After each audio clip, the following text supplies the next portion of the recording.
Welcome back to Inherently Optimistic. Let me get this really quick fake intro out of the way before the real intro gets here. Because this episode needs, I think, a little bit more context than we give it in the intro. So what we did here was a serial killer tournament bracket.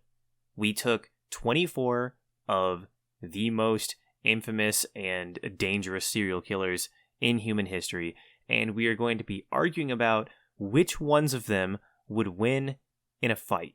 So how it works is, we drew the names randomly, we put together the tournament bracket, and whichever person was assigned that killer to research will present the facts of the killer's cases, and then we will argue about which one of them wins in the fight. And at the end of this podcast, we will determine who Earth's greatest villain truly is. There are a lot of twists and turns along the way that I think you're going to enjoy, and if you think that the true crime stuff is a little slow, maybe stick around to the end, because the twist ending here is pretty fucking incredible. Anyway, roll the real intro. I sound all weird and hungover in this one. Can't imagine why. It definitely wasn't a choice I made recently.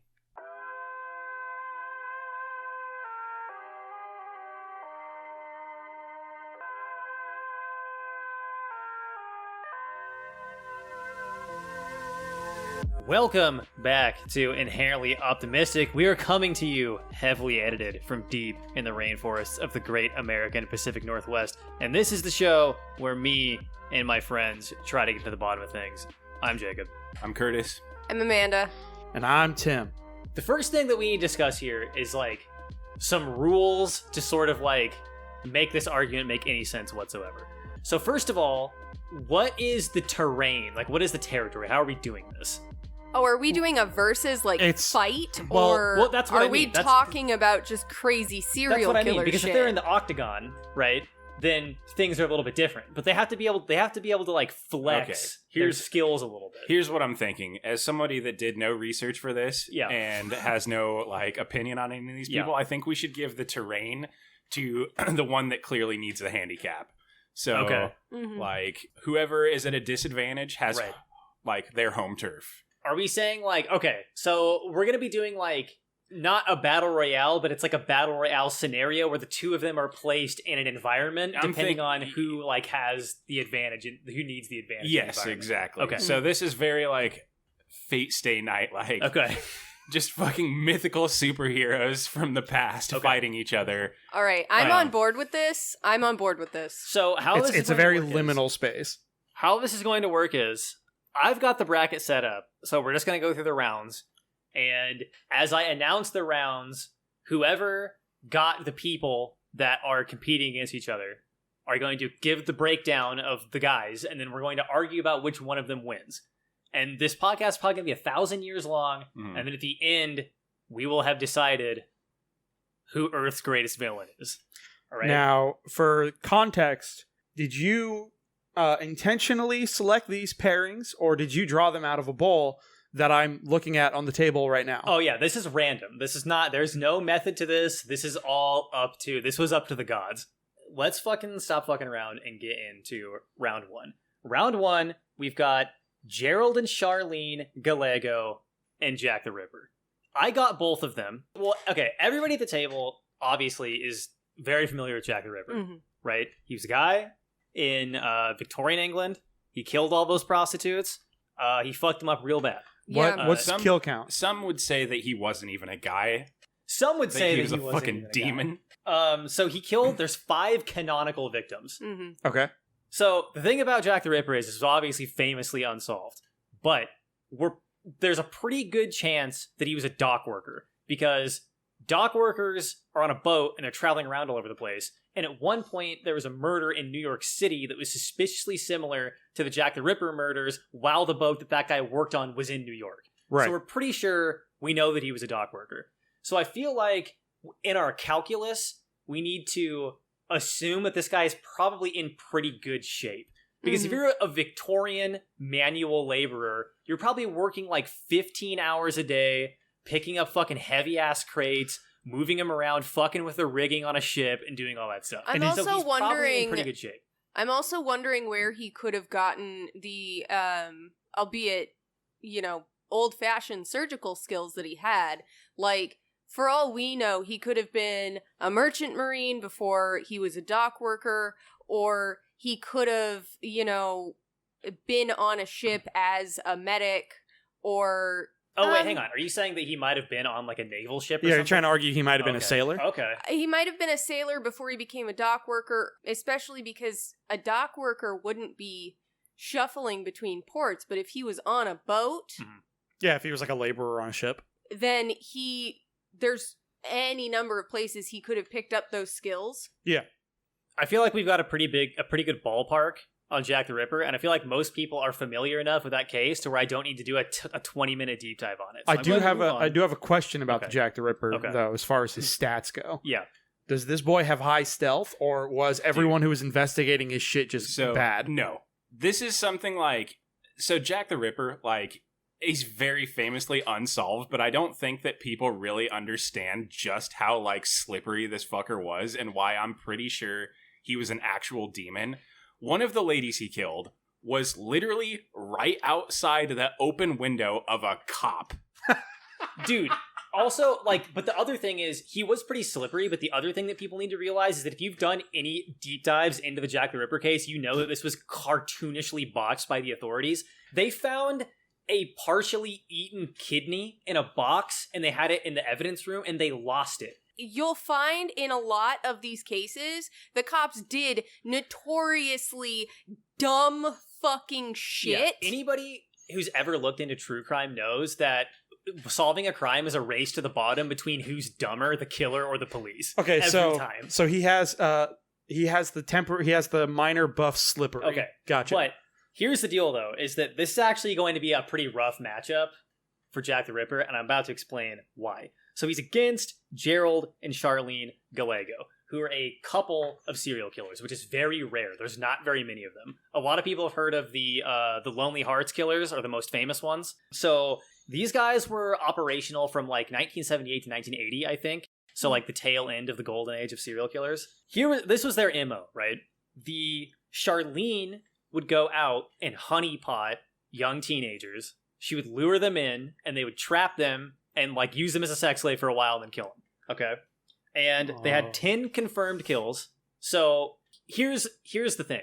Women are very clearly the kryptonite of Jack the Ripper. Right? Because he killed prostitutes. He only killed women. I'm sure he was like tearing up the brothels when he wasn't doing murder because he was a fucking Victorian ship guy. Wouldn't that put her at a disadvantage? Because she'd be like, I'm going to honeypot this guy, and she would just get ripped in an alley somewhere. But no, they have the advantage of teamwork, though. He's working solo and isn't going to realize that he's getting honeypotted, and then the guy just is going to come in and like hit him in the head with a crowbar or something. Yeah, I was about to say, what would happen is she would lure him in, he would kill her, but then her guy would get the cleanup. Okay, but how big is the guy doing the cleanup? Because we don't know Jack the Ripper's size. Well, that is a good point. Catch him.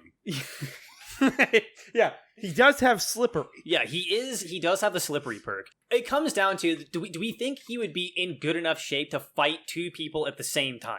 And he's probably going to have at least one knife on him. Right. Is he in good enough shape to knife fight two people at the same time when he has the element of surprise against him? I'm going to say that the woman wouldn't even get to fight. Like, I'm going to give that to Jack. Okay. I'm going to say she's going to come into it trying to honeypot him, immediately get murked. Oh, so you're going okay, this is a good point.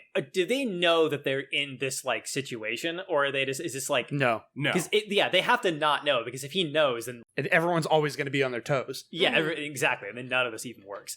But Curtis is saying that he's such a maniac that like the first woman he sees, he's going to be like, here we go. There is a famous case of his, like, not that they weren't all famous, but he literally got trapped in a yard. The cop had him trapped in a yard, nowhere to go. He got away, and in the time that he got away and they were like looking to like try and find him in the immediate area, he killed another woman. So God, yeah, okay, that's a good point, because what's going to happen is, so what I'm envisioning here is Charlene's going to go out and try to work her magic.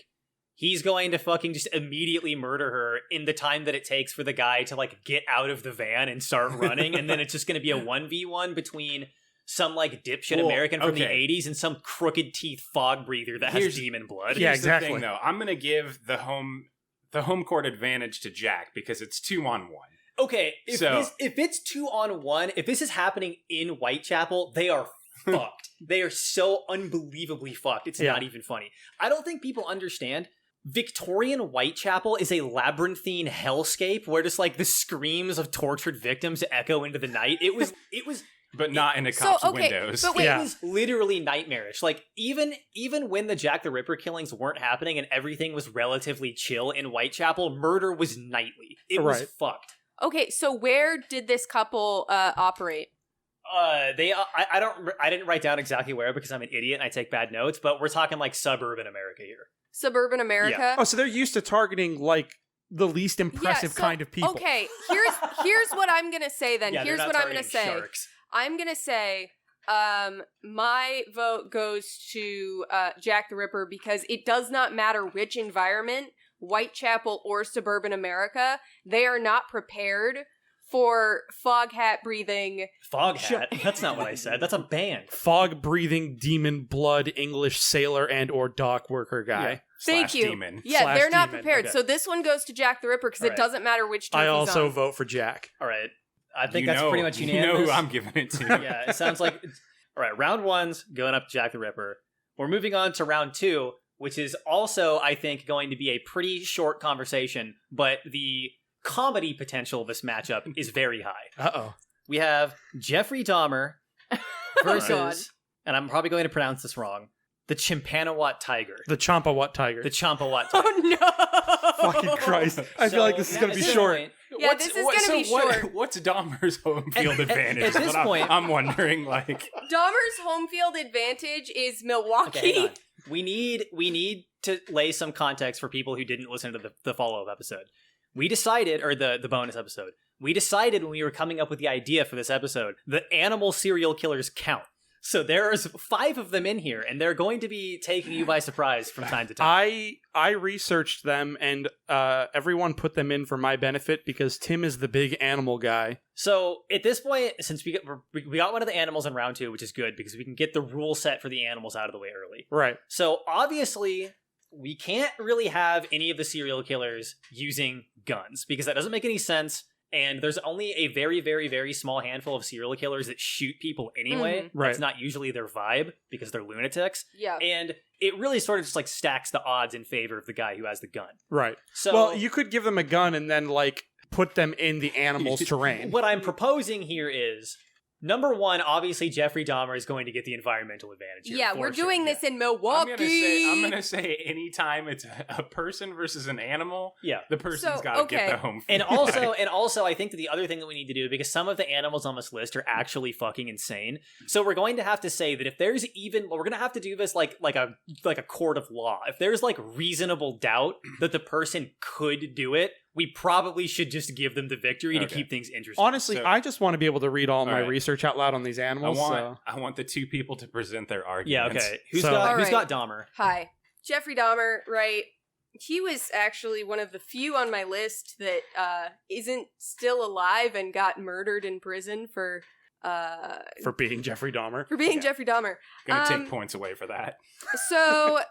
He didn't have that weird of a childhood, but he did do the whole, I'm going to torture and kill animals in my backyard. His dad taught him how to preserve and bleach bones.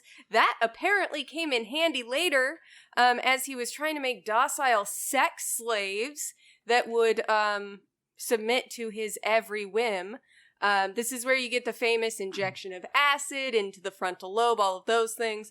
You get the 2 different people who escaped.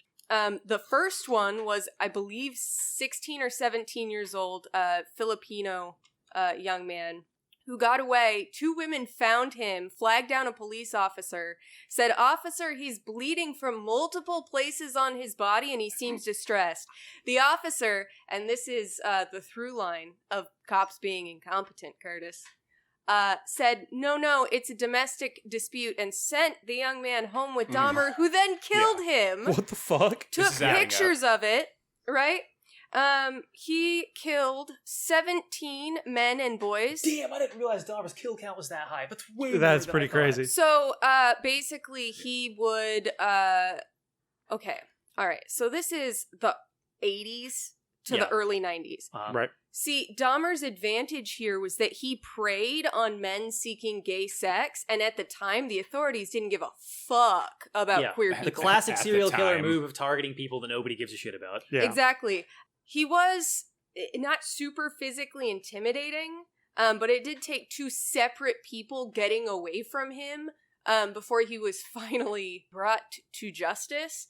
He also really, fun fact, was not a boobs or ass guy. He was a torso guy, specifically. He liked a good chiseled chest. Nice. So before we move on, I got a couple of questions clarifying on this. Right. Do we have stats on how many animals he killed? Because this is going to be very important in my decision. Yeah, that's a good point. Yeah, Was what kind of animals was he killing, and how was he doing it? Was he doing like hunting, or Like, was he like? No, he was Like murdering flaying rodents? and skinning and presenting squirrels in the woods off of his okay. property. Oh, Okay, so- so, alright. he was like catching like So, small animals and shit. Okay. Like, I was going to Yeah. take points away from him because he's a cannibal. So, like, he's already... This isn't his normal prey here. Yeah. I was going to give Yeah. him back if, like, he was hunting, like, No. house cats or something. But, All right. So, and then when he got his victims, like, into the house, were they, like, restrained? Or did he just, like, surprise, like, No, he murder drugged them. He drugged them, okay. He drugged them. So that's So, going to be very, But like... here's the thing. I would say he should probably have access to that since it's his yeah. MO and it's in his Yeah, apartment. it's going to be in his apartment. So- For Right. sure, he's going to have, like... Also- access But to could that he? stuff. The question is, and this is going to determine a lot, which is why I really want to hear from Tim. Is he going to have enough sedative to fuck up a tiger? Well, also, we have to assume that if he's like out and about in killer mode, he definitely has like the syringe on him for sure. Right. Like, why would he not? So I'm gonna read. I love talking about animals, so I did a lot of research on this. The Champawat tiger. For any of our Indian listeners, I genuinely hope I'm pronouncing that correctly. Please forgive if otherwise. The Wen. She was active from 1899 to 1907. Her estimated kills total to 436. Jesus fucking Christ. Is she Right. dead? Okay. Yes, confirmed by her killer. The Guinness World. Yeah, that's what somebody claiming to kill that tiger would say. yeah. The Guinness World Record holder has the highest number of fatalities by tiger. She was killed in 1907 by Jim Corbett, the same hunter who killed the tigers of Chowgar and several other lesser-known man-eaters. I'm calling bullshit on that dude. According to Peter Byrne... He just got a random tiger. You think so? According to Peter Byrne, professional hunter and author from Nepal, the tigress began her attacks in a rural village in Nepal of the Himalayas. Hunters were sent after her, but she avoided them. The killings escalated to a little over 200 before the Nepalese army was mustered and drove her over the border of the Kumaon province in India, at which point they told the Indian government, she's your problem. Solid move. Always pushing on to someone else. Exactly. Once there, she continued her spree and killed another 236 people, bringing her total to approximately 436 over an 8-year period. Something interesting about the tigress that's probably unfamiliar to us and some of our listeners is that all of her attacks were done in the daytime. This is not unusual for man-eating tigers, who prefer to kill by day. A side effect of the spree is that life around her effectively stopped when she roared and announced her presence, which she always did. Villagers refused to leave their huts, but she would still get who she wanted. Okay, so this Okay. tiger is so ballsy that it's like yelling out its attacks like an anime character. Yeah. Okay, that's pretty intense. Yeah. In his hunt to end her reign of terror, Jim Corbett was attacked by her. He scared her off with a pair of rifle shots and then ran back to the nearby village of Champawat and organized a great beat of 300 villagers. Okay, so we know that it is within theoretical human capacity to scare off the tiger. Like, it does know fear to some extent. He fired off a couple of, because he was, like many hunters of the era, Yeah, he had a big double-barrel shotgun that fired slugs. right. And those things make a hell of a roar. They flushed her out and drove her towards Corbett, who shot her dead. An interesting thing about shooting her dead is that it took 3 slugs, 2 in the chest and shoulder, and a third from his right-hand man's rifle, who fired into her leg to stop her charge.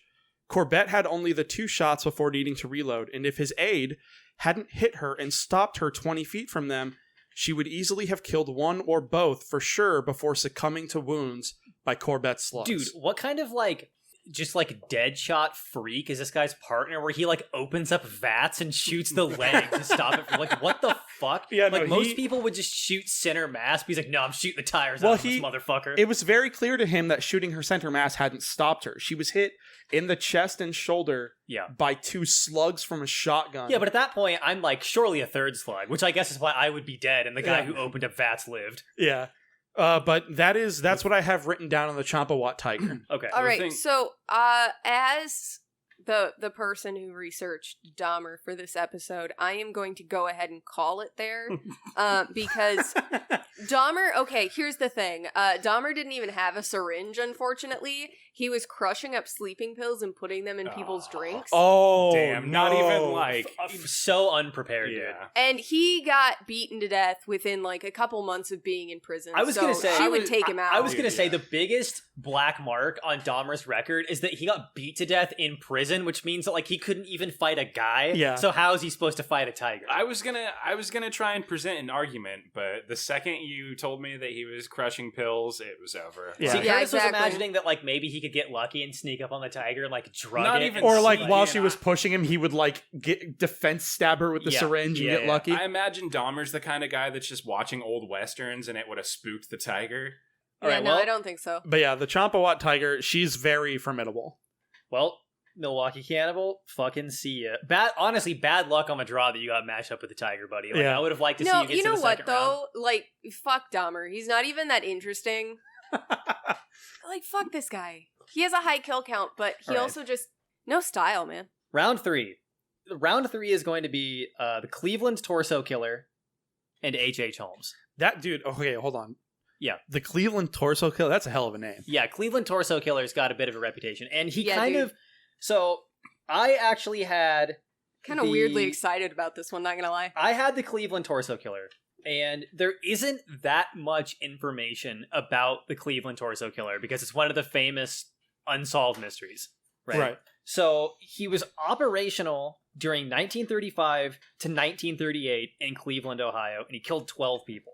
And he's very similar to a Jack the Ripper type guy, where he was only targeting women, usually prostitutes, and he was mangling the bodies and leaving, as you can imagine, mostly just a torso, which is why it's called the Cleveland Torso Killing. I actually expected that most of the damage would have been on the torso. I'm not going to lie. Well, that too. I mean, it's a little bit of a mixed bag.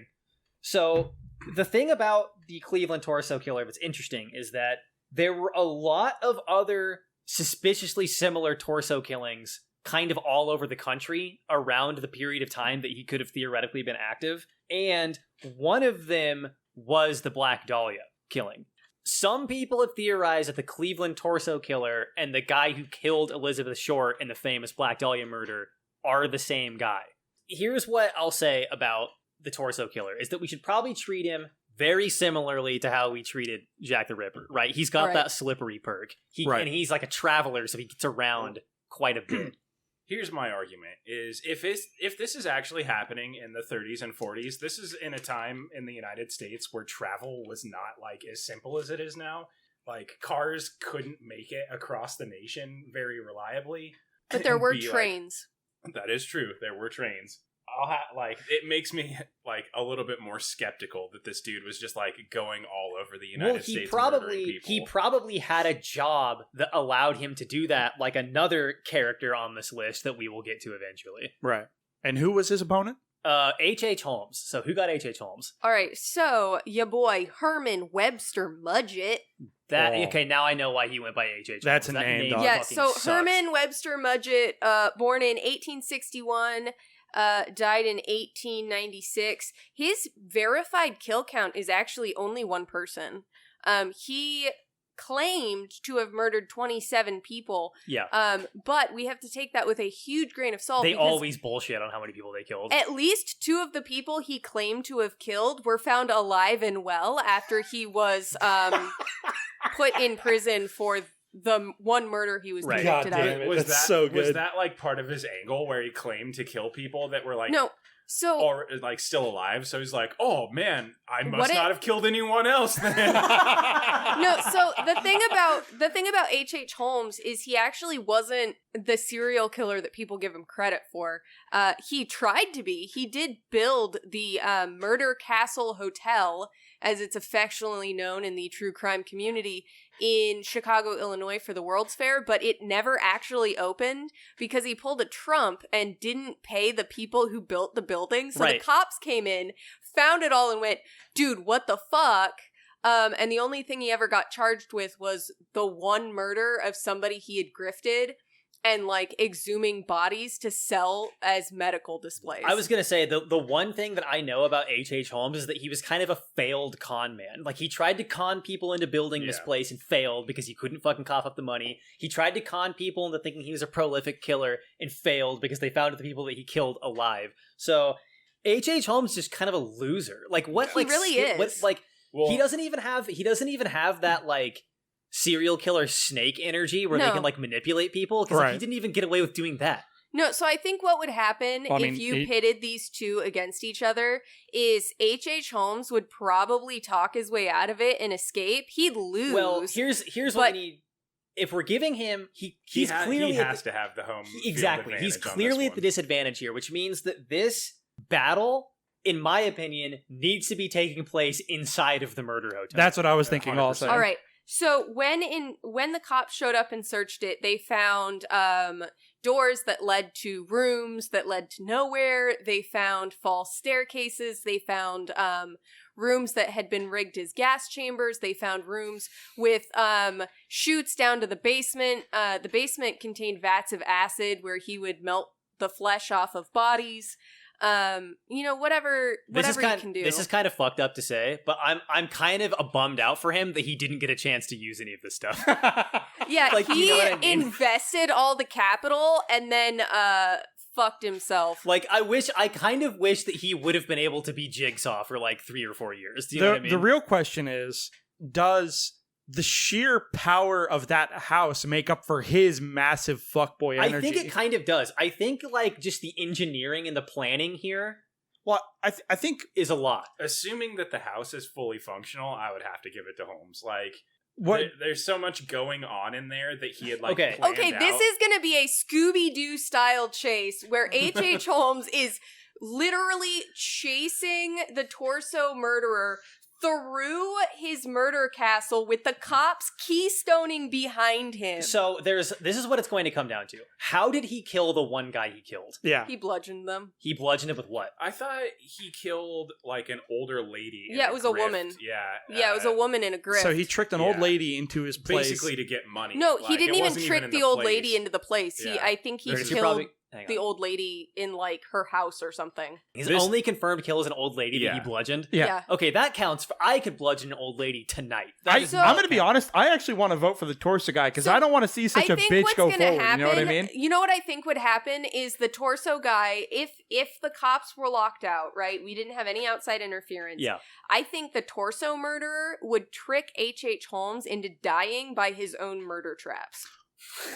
Like, you think I that was- he's such a failed con man loser that he would, like, accidentally lock himself in his own gas chamber? I Yes. actually think so, yeah. I was gonna go. Unironically, yes. I was gonna go the other way and say that he's like so afraid of this dude and like just terrified that he's running, and the other guy in like an excited panic falls for a trap. Okay. So, well, here's my thing, is that I assumed that at some point it's probably going to come down to a physical altercation between the two. Because I don't know if H.H. Holmes is competent enough to have made sure that these traps even work in the first place. Right. Well, I thought we were assuming that this place is finished and working because Okay. I'm pretty sure it never got to a point where it was. Right. Yeah, it was never actually opened as a hotel. in the spirit of the fact that he failed and was unable to use it, I say that it's only half working. Okay. All right. I agree with this. Yeah, and again, the torso killer was probably like a working class guy in the 30s. Mm. Yeah. So he would probably had that like farmer bod. Yeah. Well, yeah. And Oh, for sure. H.H. Holmes was such a fucking pussy that he didn't even like Yeah. kill an old lady with his own hands. He had you know to what I bludgeon mean? her. Yeah. Yeah, Well, pathetic. Holmes, his whole thing was that he wasn't doing it for like wasn't trying to just kill people to kill them. He was doing it for the clout. He just wanted the money. Yeah, he was trying. Yeah, he wanted to sell them for parts to medical exhibits. So I would say that this whole thing is going to come down to just a coin toss. Like, who's going to get lucky and unlucky and die to one of the traps? We have two votes for the torso guy.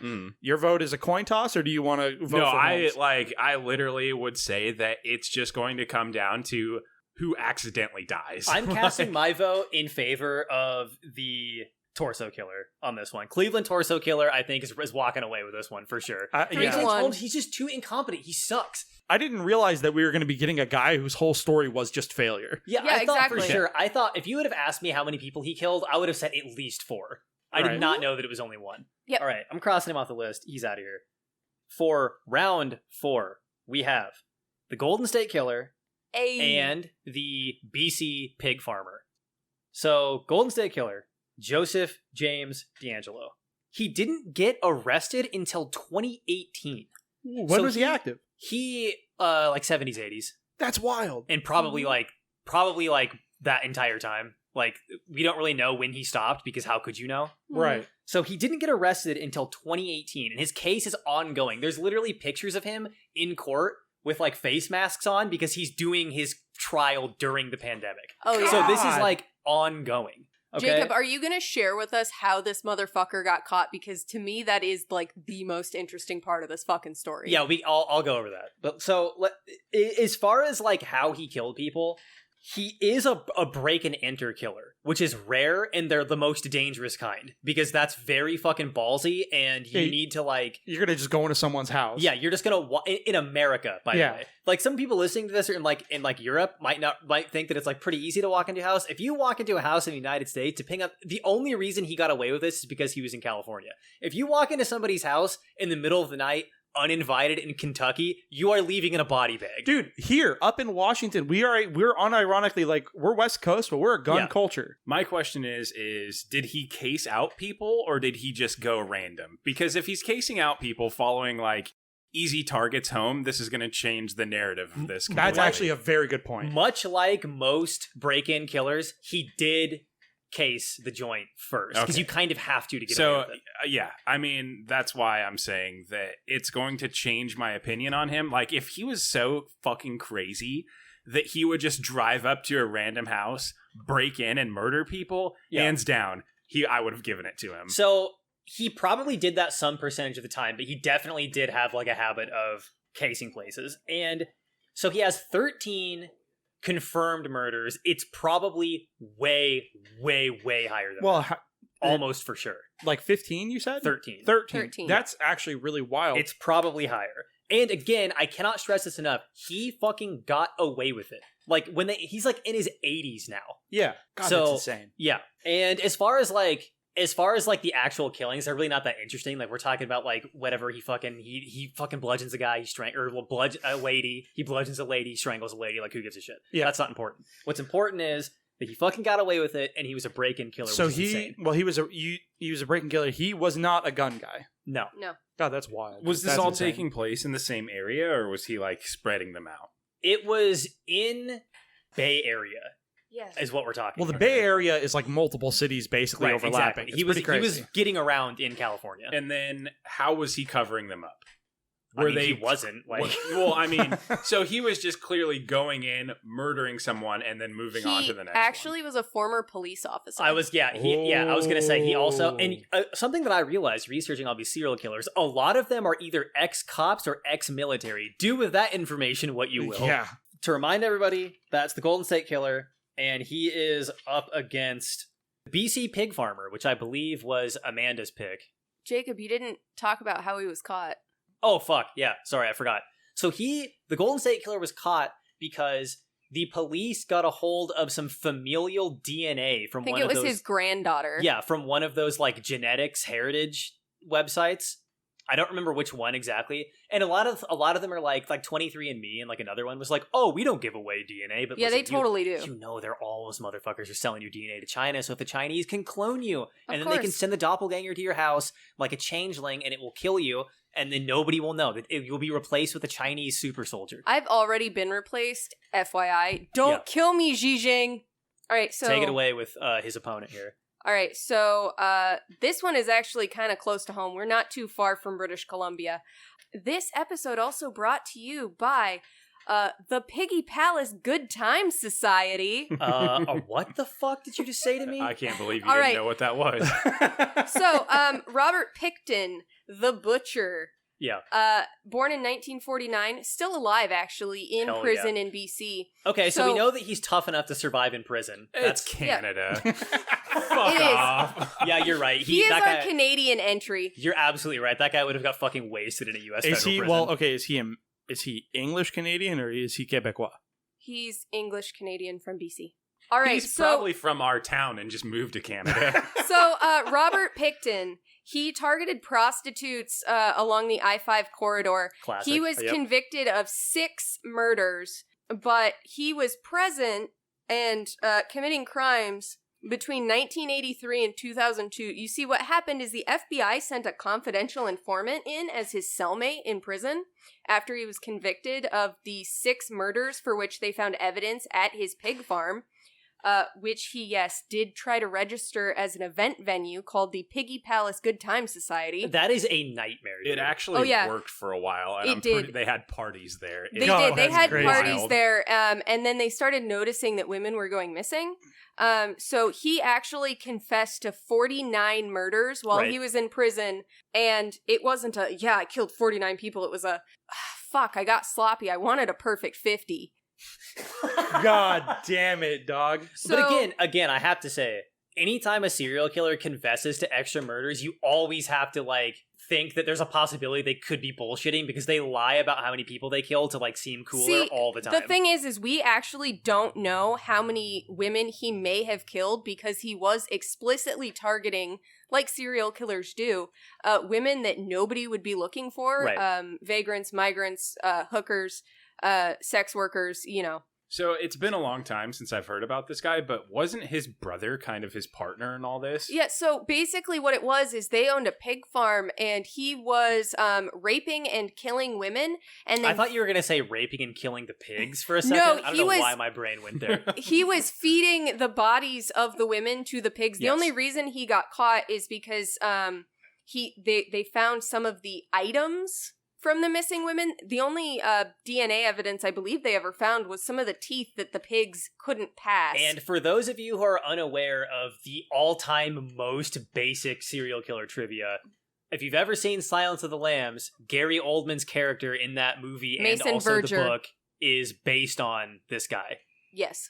So, who are we giving home field advantage to? This is a rare one where it's going to be both of them because either way you do it, one's a break and enter killer and the other one's killing people he's living. So what was the pig man's method here? Did he just he would invite people over for parties at his place, and then he would get the women by themselves and rape them and then murder them and then feed them to the pigs. Okay. Snagging somebody at a party when there's a lot of people around that will notice that somebody is missing is a dick out move. Yeah. That's confident. These are two very confident dudes. This is also why I'm actually willing, he might not have killed 49 people. Yeah. But I'm going to give him a lot more than 6 because that is dick out energy that comes from not getting caught. Yeah, that's pretty wild. I want to put forth the idea that if it's a break and enter killer against a killer who's not a break and enter killer, then the guy who's not a break and enter killer gets the home just because it's thematically appropriate. So here's the thing that I think we need to consider. What was this guy's name again? Robert Picton. Is my boy Robbie here allowed to pack run his pigs like he's hunting with them? No, because he didn't use them for disposal. All right, so we're not counting them as a murder weapon. No, they're not. I'm gonna give the disadvantage to him just because he has a very specific like target and a very specific way that he's doing it. And it just would not fit for him to, like, be killing the other guy. So then what it's going to come down to is, well, okay, we gotta assume that he's probably fucked, right? Because... I wouldn't necessarily assume that. Like, maybe this dude, like... This has to be a coin cost. A coin cost. This is a scenario in my head, okay? Okay. They're at one of these fucking redneck, like, barn parties.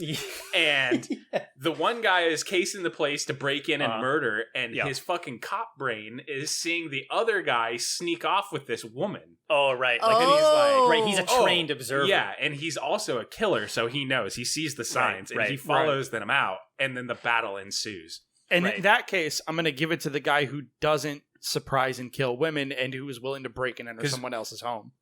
We have to give the advantage to Robert because he's at a disadvantage. Okay, but you also have a large freakazoid farm man. But here's the thing, is the Golden State Killer got away with it. He did. So that means that we're dealing with a guy who's way smoother and way more intelligent than... Or at the very least, just more slippery. I will give him points for getting rid of the bodies by feeding them to pigs. That is genius. But he didn't get away with it. He still got caught. He wasn't out there with a metal detector picking up wedding rings and shit. I'm going to put my vote on the Golden State Killer. Yeah, I think I'm tossing my hat into the ring for... I'm tossing my hat into the ring for Golden State, too. All right. Pigman, out of the running. Bye, Pig Boy. It's been nice knowing you. And for the record, the Piggy Palace Good Time Society did receive an injunction and get shut down. It was never granted an operating license. R.I.P. to the Piggy Palace, dude. Gone too soon. The way they describe that thing, like, if you've ever listened to, like, a podcast or watched a video about it, is horrific. Really? Like, it's just terrible in every way. So this round 5 is a fucking matchup that I wanted so bad. And I am ecstatic that the hand of fate dealt us this fucking conversation. We have Richard Kuklinski, the Iceman, versus Gustav the Crocodile. Which is, okay. All right, you boys argue. I have to use the restroom. This is so fucking good. I had Richard Kuklinski. All right, so Richard Kuklinski, the Iceman Killer, is famous for being a mafia hitman. Right. This guy was killing people, if you believe the shit that he says. See, I'm going to stop you right there. You said people. Yeah, dude, okay. So, he killed a lot of animals too, which I will talk about in a minute. Right. So, this guy started killing people when he was a teenager. The first time he killed somebody was when he was like 14. So we're talking about a career of murdering people from like 1950 to 1986. Like, he was killing people all the way up until the point where he was so old and tired that he physically couldn't lift the body of the last guy he killed into the barrel that he was trying to kill the body in. So he literally was killing people up until the point where he physically couldn't kill people anymore. Big deal. I can't do that now. And so, funny that you bring that up. This is where Richard Kuklinski's physical stats come into the equation. Right. This man was 6'5", 300 pounds. He is a giant fucking freak. Right. There's only one guy bigger than him on this list, and we will get to him later. Right. And I know what you're thinking. What kind of a fucking freak is bigger than 6'5"? We will get to that freak, I promise. So, this guy's fucking huge. And one of the things about him that everybody that interacts, a lot of people interact with this guy because he literally was a hitman for if you believe him, all 5 of the 5. So he was like a freelance. Yeah. So he was so good at his job that like multiple mafia families were hiring him to kill people. And his method of killing was always stealth. And the people that hung out with him and were around him said that he was uncannily quiet for how big he was. And he liked to it was kind of a fun game for him to like sneak up on people and like sneak into rooms without being noticed. And he was infamous for being like a giant ninja that could just like walk into a room or walk up right behind you without you noticing. And one of his favorite ways of killing people, like people that he got assigned to kill, was he would like disguise himself as a woman. He like was really into disguises. He liked to put on wacky. He liked to put on wacky disguises and like sneak up on people. Okay, so I'm 6'2", 260 Oh, pounds. it's insane. It's Yeah. totally Imagine insane. me in drag, like coming in and be like, hey. I have seen bigger men than you in drag, honey. And this guy also is a true... Bro, you would not believe the stallions I've seen. No, Tall I know, and but stacked. we don't have time to argue about the ins and outs of the drag community, Amanda. Really? What do you have going tonight that we don't have time? Anyway, this guy was like a real 100% verifiable, zero human emotion psychopath. In his interviews, there's a lot of famous interviews with him. In his interviews, he said when he was a kid, he would capture neighborhood cats. He would go into like the boiler room in his apartment complex, and he would drop them into the fire, and then he would watch them trying to climb out of the furnace. And he said that the reason he did it was that he was trying to figure out why he didn't feel anything. He was like, I knew something was wrong with me, and I was trying to figure out what was wrong with me. So this guy is out of his mind. He had a road that he used to go on walks down, like when he just like wanted to be alone and go on walks. If he saw a homeless person on that road, he would just kill them. And he killed so many homeless people that the homeless community relocated to a different spot because he kept killing them all. Jesus Christ. And if you believe him, he got convicted on 5 confirmed kills. If you believe him, he killed over 100 people. But much like H.H. Holmes, he was caught verifiably bullshitting. So we don't know how many he killed, but definitely more than 5. Yeah. So we're talking a giant freak and a complete cold-blooded, inhuman maniac. And the reason he's called the Iceman Killer is because he would kill somebody, freeze their body, and then dump it so that when the people that found it, it would be thawed out after being frozen for a couple of months, and it would be impossible to identify the time of death. So, and I think he only did that a couple of times, so it's weird that they call him the Iceman, but that's how he got the name. But that's something very, very specific. So he's like this almost like kingpin character where he's huge, extremely intelligent, and just a demon. Like he cannot be reasoned with, which is why it's good that he got matched up with who Tim is about to tell us about right now. Tell the crossbow story first. Oh, right. One of the infamous Richard Kuklinski stories was he bought a crossbow one time just to see if he could kill a guy with a crossbow. And he bought the crossbow. He walked outside of the crossbow shop. He's sitting in his car. He's like setting it up. There's a dude walking by, and he calls out the window of his car, and he's like, "Hey man, come over here." And the guy came over to him, and he just shot him in the head with a crossbow and killed him, like for no reason, just to see if the crossbow would work. Fucking absolutely insane. Jesus Christ. So I have Gustav. He's hatched estimated 1955 and has been active for decades. I love that already we have to say that he was hatched. Like the level of like borderline deity that I'm putting Richard Kuklinski up against. You have to start with he hatched out of something. Yeah. His total estimated kills are over 300. Is he dead? Not reliably claimed killed, but his name may have been passed on to another man-eater in the same area. A local of Lake Tanganyika in Burundi, Gustav has a periodic tendency to swim all along this massive lake, killing as he goes. Having found something of an eternal researcher and a kind of part-time nemesis in the form of one herpetologist, Patrice Fay, arguably one of the most French-looking men in all of existence.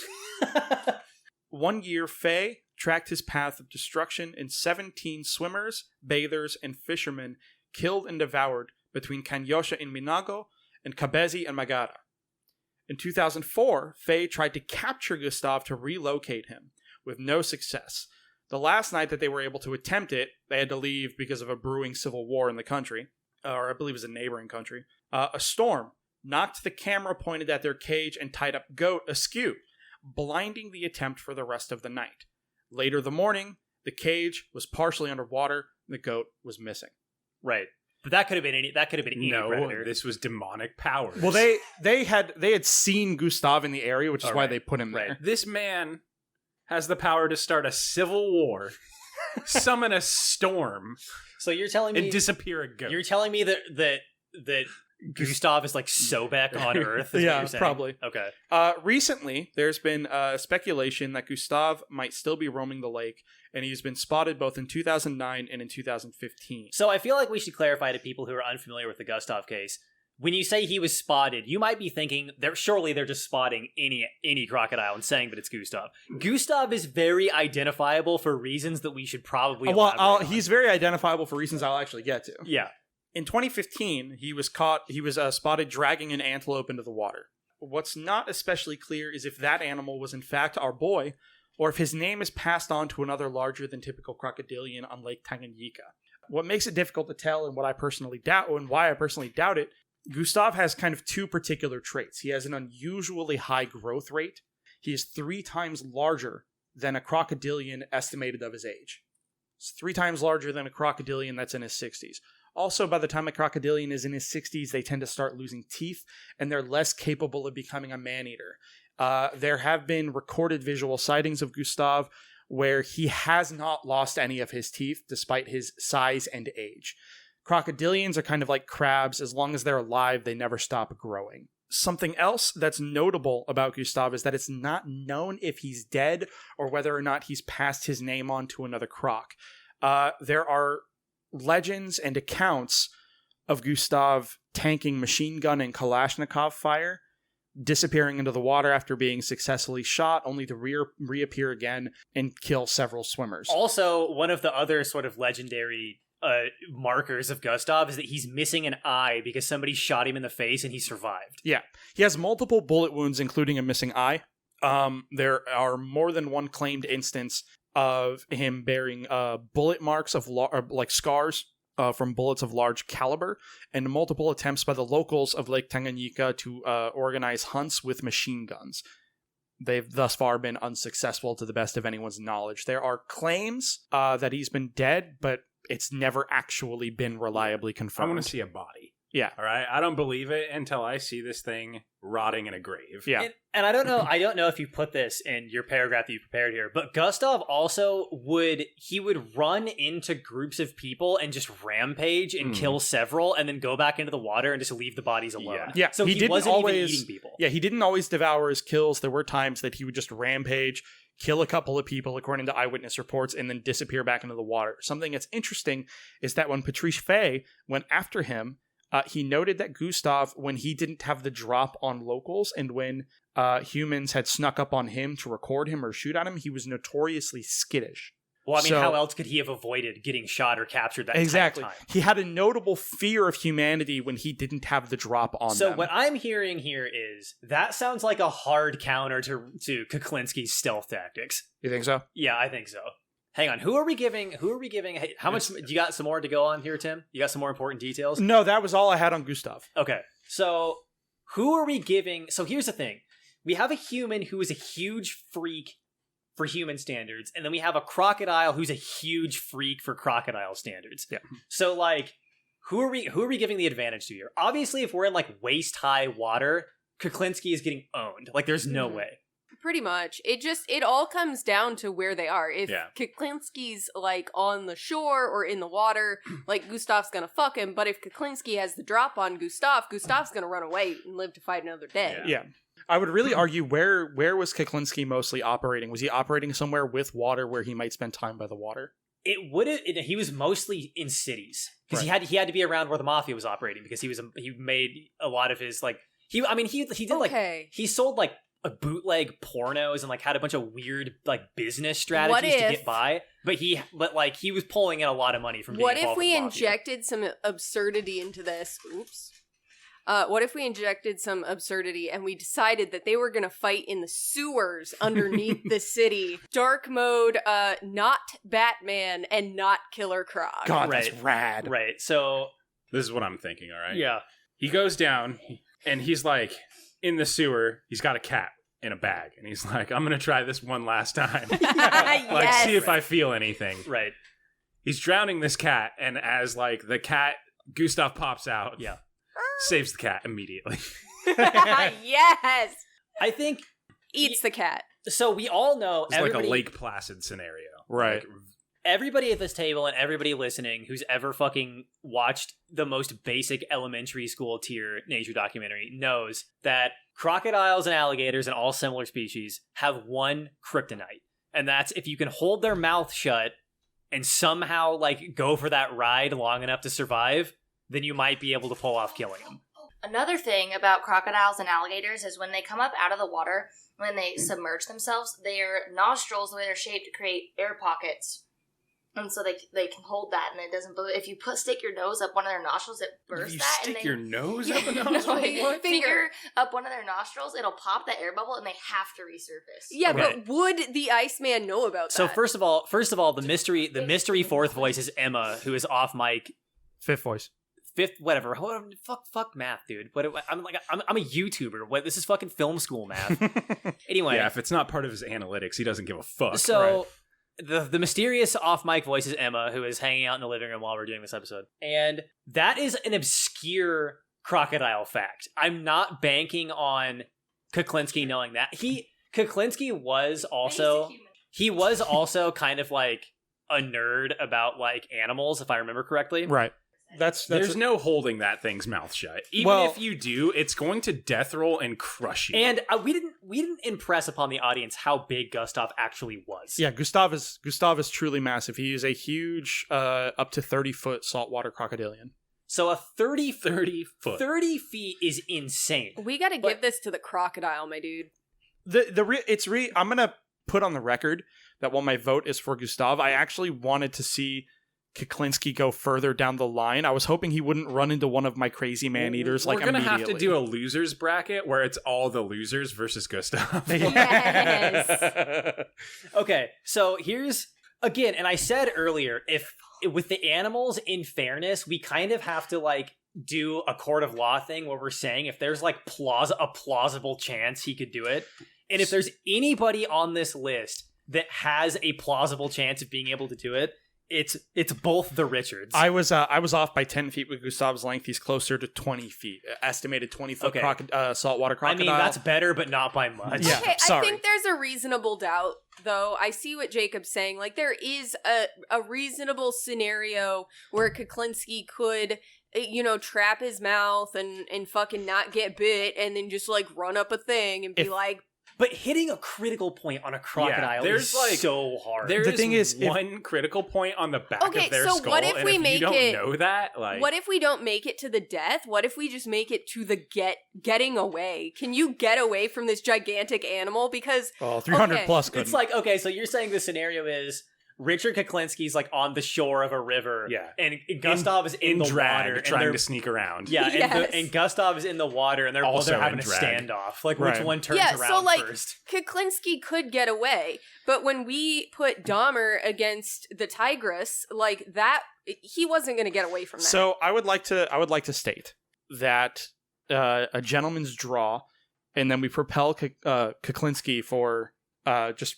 Okay. As a gentleman's agreement, like, put the big guy forward. It's not fair to bring Gustav, like, forward, because he's going to take out everything. Right, because this was humanity's only chance to stop him. Do you know what I mean? Like, yeah. In this scenario, Richard Kuklinski is like Goku. Like, if he can't do it, nobody else can. I'm honestly just glad I got to talk about Gustav. He got his crossbow, he got the drop on him, he lined it up perfectly on the back of the freaking skull where it meets, like, the neck, and he just... Yeah. He dropped him. So he fucking froze him for no reason. I agree with, we'll fucking call this one a draw and move Richard forward just so we can watch him dismantle other serial killers. Yes. I'm totally voting yes in the boardroom. Because the thing is, they're both effectively unstoppable. Right. But it's more fun to put Richard forward. Richard Kuklinski did eventually get caught, mostly because he got... In fairness, he got caught because of the crackdown and the collapse of the 5 families in New York. Okay, he got defeated by 2 things. Okay? Yeah.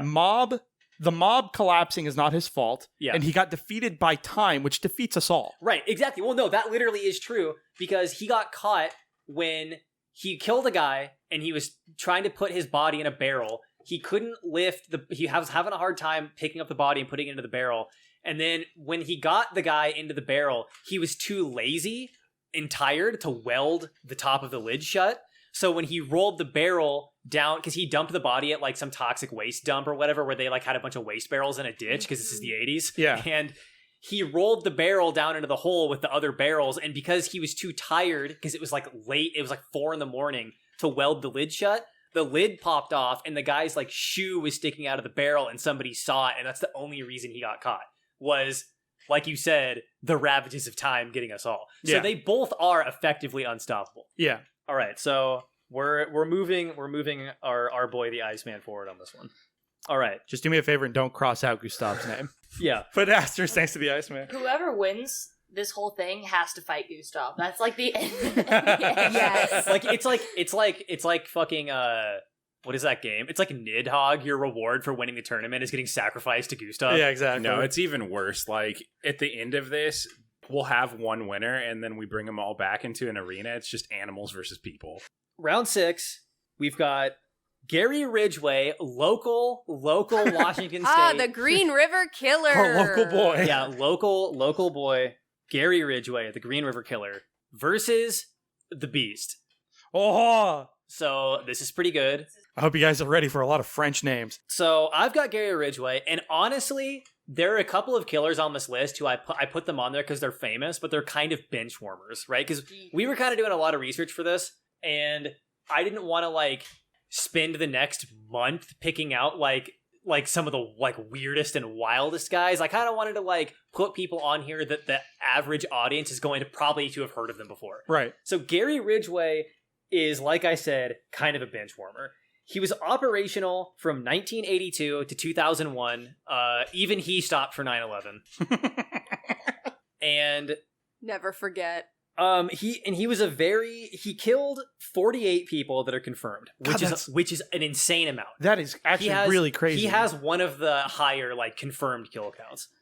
Estimates of what it actually was are like up to around 79 or 80 if you look at like his MO and you look at like other bodies that were found, and like if you believe, you know, his own estimation of how many people that he killed. But the thing is he's just sort of a boring run-of-the-mill serial killer. Like, oh, I go out and I pick up a sex worker and I kill him and I dump the body and then I come back and I have sex with the body. Like, we've heard it a million times before. Like, there's really nothing special or interesting about Gary Ridgway. He's just a piece of shit serial killer. So Yeah. now we need to know, what are his stats, though? Is he slippery? Is he exceptionally powerful? The way that I would describe Gary Ridgway is he's like a shitty Kmart Ted Bundy. Yes. Right. Like, he's doing the exact same thing Ted Bundy did, but he has none of the charisma, none of the charm, none of like the reptilian shape-shifting ability to blend into society. Like, if you look at a picture of Gary Ridgway, he has like dark, sunken, evil eyes where like you can just tell that he's like an antisocial And like bad loser. facial hair. Yeah. Dude, he does not look great. Dude, am I The staring only at him reason right now? the only reason he avoided the death penalty was because he promised to reveal more locations of more bodies. So, And then he eventually got sent to a prison in Colorado because he received too many death threats at the prison in Washington. I can't help but notice the moment we get a local boy, we just immediately shit talk him. Oh, dude, he sucks. He's a shitty serial killer. Sucks. He sucks. Yeah. Is that all you had on him? Yeah, so he's up against Tim's character that we're putting up to bat here. All right. So I have brought, for this instance, the Beast of Gévaudan. The Beast was operating between 1764 and 1767. I like how we're referring to an animal operating like Yeah. it has a plan. It's like it's a fucking Navy SEAL. Yeah. So it had a 3-year killing period. Total estimated kills. This differs according to sources. It ranges from 160 to 500 dead. Something that's interesting about that is that the higher claim, the 500 dead, is actually the most recent claim based on estimations from historians looking back at records. Typically, when it comes to stuff like this, the higher claim is from the people who were there because of the hysteria. And then historians look back and go, oh, it was probably this lower number. But it's the modern one that says like 500 dead. Injured survivors, again, depends on the claim, range between 30 and 50. Wolf attacks in France in the 1600s and 1700s were very much not unheard of. But when the Beast of Gévaudan began its rampage, people took far more notice. The attacks covered an area of 90 by 80 kilometers and were said to be committed by one or more beasts. There's a deal of confusion that abounds, to the point that we don't know if it was a beast or beasts, and I will get to that in more detail. One of these survivors identified a beast, quote, like a wolf, yet not a wolf. Come at her. Excellent description. Yeah. She survived because the bulls in the herd charged the beast. They drove it off after it attacked a second time. She survived, But as deaths began to emerge, it was noticed that the beast only targeted the head or neck regions. Some attacks are reported to have happened effectively simultaneously, suggesting either multiple beasts or one capable of killing and moving from one kill immediately to another. Animals move pretty quick. They do, but I don't think... Well, they do, but the interesting part here is the willingness to go immediately from one kill to a next. Yeah, but I'm thinking if I'm a wild animal, usually with animals like this that are like in human territory hunting humans, usually that doesn't happen unless the animal is like sick or injured. Right. So I'm thinking if I'm like a wolf with like a fucked up leg or something, or maybe I'm like an old alpha who like knows that they got kicked out of their pack or something.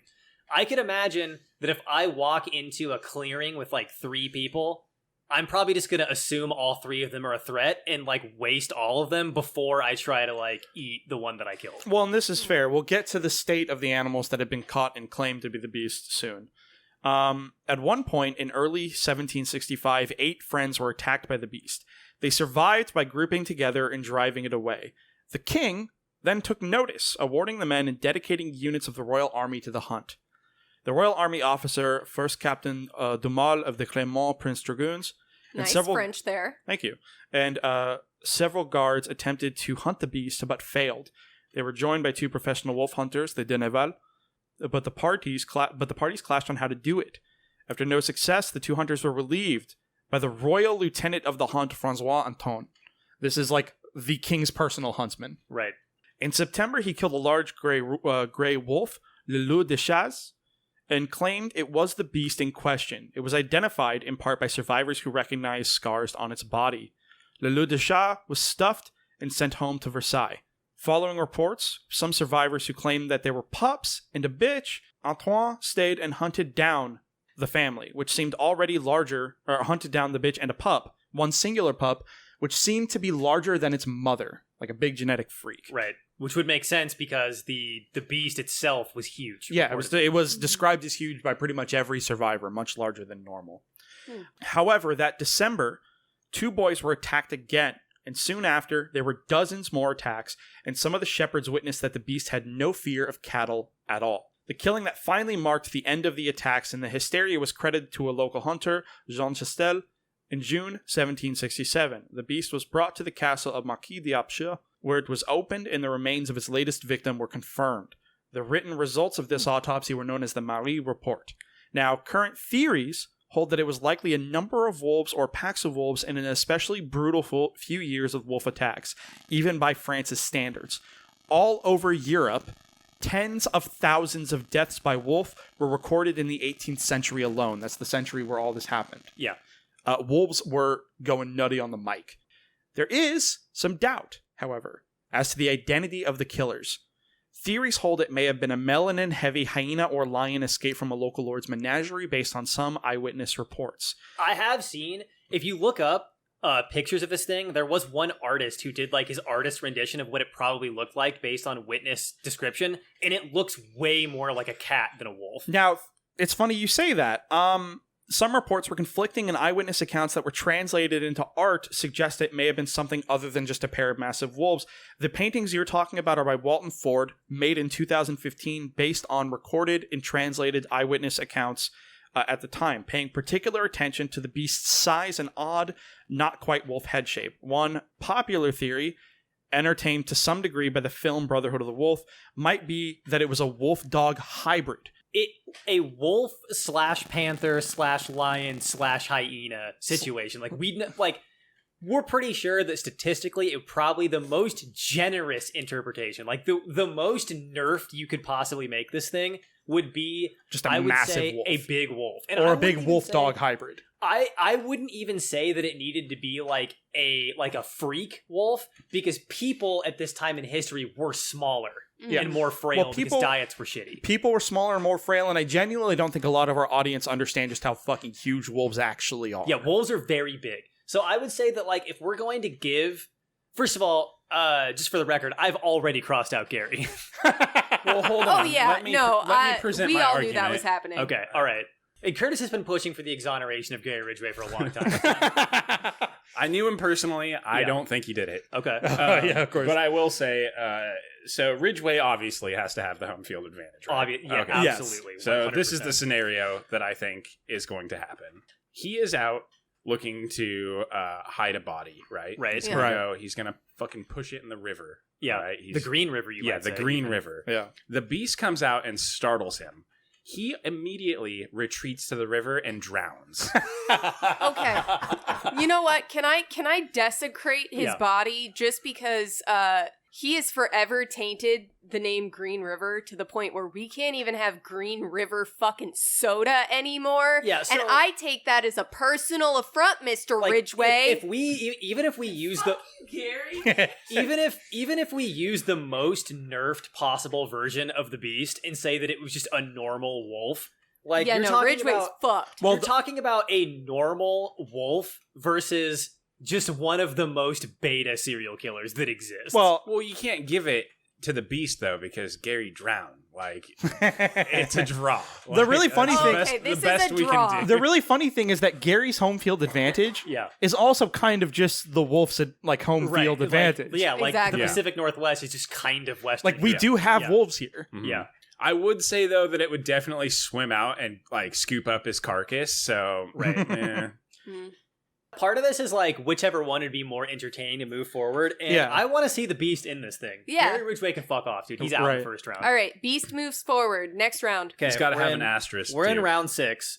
We're cutting in here for me saying that I'm moving on to round 6 because I don't know what is going on. We're on round 6 now, right? Round 6. We got the famous John Wayne Gacy, the clown man, you might say, the killer versus and this is German, which I'm pretty sure I'm going to be pronouncing it right because English is Germanic. So I'm pretty sure we're good on this. The Hinterkaifeck Killer. Do you want to go first, Amanda, on this one? All right, you haven't talked in a while. This is actually my highest kill count killer. Okay, yeah. All right, so we have John Wayne Gacy, the killer clown, born in 1942, died in 1994, serial killer and sex offender. Ya boy performed at children's hospitals and charities under the name Pogo or Patches the Clown. He was active in his local community. And, he also killed 33 young men and boys and hid their bodies all around his house. Yeah, so anyways, John Wayne Gacy, the killer clown, killed his first victim in 1972 and died by lethal injection. Yes, he was caught. He wasn't trying very hard to hide it in 1994. And his victims were almost exclusively children, right? And like a few teens. Yeah, it was mostly teenagers and young boys. Okay. These are points against him. Yeah, those are points against him. I'm actually surprised he didn't get murdered in prison. I listened to one like long form podcast about John Wayne Gacy. I believe it was the last podcast on the Left series about John Wayne Gacy. And one time he had like one of the schemes that he would do is he would have like wayward youths stay at his house for a while. Yeah. Until they could like homeless teens and shit. And one time he had this homeless teen that was there, and he basically was like, hey, he fucking pulled like the oldest trick in the book. He's like, hey, do you want to see if you could get out of these handcuffs? You know what? I work with wayward youths, and 100% I know students who would fall for that. And the kid, being the dumbest kid alive, was like, sure. That's that's not dumbest kid alive. That's, I am too naive and trusting, and I think this person's my friend because they're being nice to me. Okay, everybody relax because the story actually has a happy ending. Okay. So, against all odds, the kid does in fact get out of the cuffs. And he realizes while he's getting out of the cuffs that, like, John Wayne Gacy's, like, trying to get up to some shit. And when he gets out of the cuffs, he squares up, and John Wayne Gacy backs down from like fighting a 14-year-old kid and it's like, haha, just kidding. So, dude, we are talking about a complete coward that like exclusively targets children. Oh yeah. Right? There's no way he's winning in a fight against anything. Okay, but wait until you hear about the absolute fucking just like specter in the darkness that he's matched up against. Did we finally find the guy bigger than Richard? So no, this is one of the mysterious unsolved murders. So in order to start up on the Hinterkaifeck Killer, we've got to kind of start with the beginning sort of origin story. So this takes place on a farm in Weidofen, Bavaria, Germany in 1922. And it happened to the Gruber family. They're a relatively well-off farming family. They've got like a housekeeper and stuff. Right. So the first thing that happens is the like weird haunted house type shit starts happening around the house. Like objects go missing. They hear footsteps. They hear shit shuffling around. Like very odd paranormal activity type shit.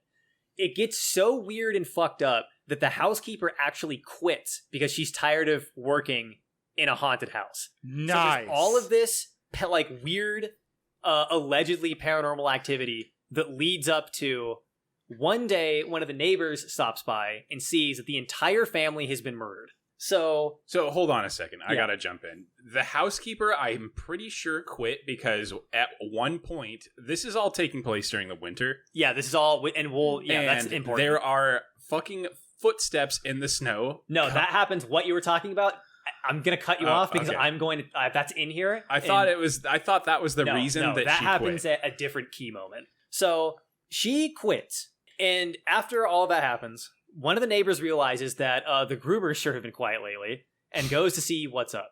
The entire family has been murdered with a mattock, which is, if you don't know what a mattock is, imagine a pickaxe, but one end is like flat on the end. You might have seen one before. Yeah. It's got sort of like almost, if you imagine like a hoe, it's got sort of a hoe end, but long like a pickaxe on it. Right. So the whole family's been killed by a mattock.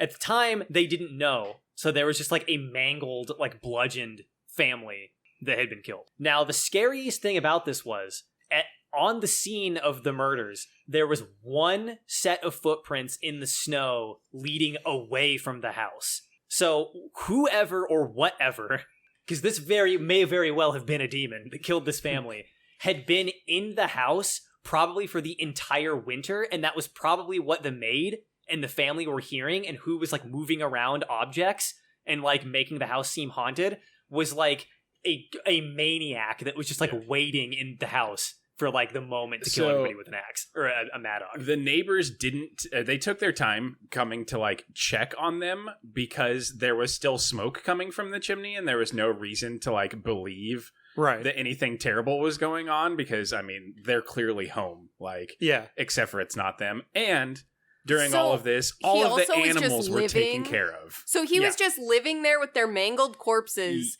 and sitting by their fireplace and feeding their animals. Yeah, he was like living in their house, taking care of the farm while their bodies were just like rotting on the floor. This psychopath definitely would have killed John Wayne Gacy. And there are like theories and suspects, but none of it holds any water. That's at insane. All. Yeah, it is nuts. It is one of the wildest unsolved crimes probably like that we know of today. If you are interested in more information about this case, my main source for this is there is an Astonishing Legends episode on this killer.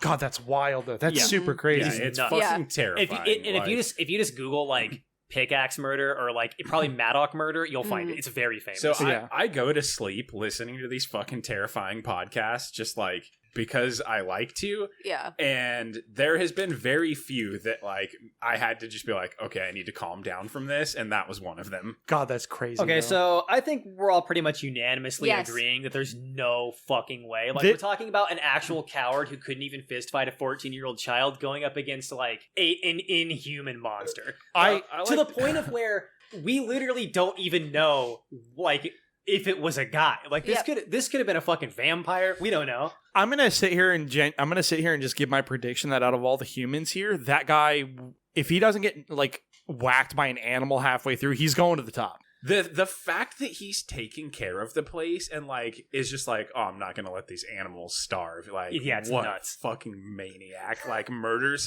Because so the thing, like the weapon he's describing is like the most horrific thing I can think to be killed with. Yeah, because I'm familiar with the mattock. They're wild. I should have specified this. The only reason we know that it's a mattock is because years after the fact, the farm was demolished, and when they knocked down, I believe it was like the barn. Mm-hmm. They found in the attic of the barn the mattock that was like caked in fucking like skull fragments and blood. Oh my god! So like they didn't wild. Even, so is that in Zach Bagans' haunted museum now? Probably, I'm sure. Please. There is nothing Tweet on the at Zach property Baggins right now. where they demolished this farm either. They just left it empty with like a I wouldn't plaque fucking go to back. like memorialize the murders. That's crazy. Like they never did anything with it. So Well, who would want to live there? round 7 Emma. is going to be, this one's going to be another fun one.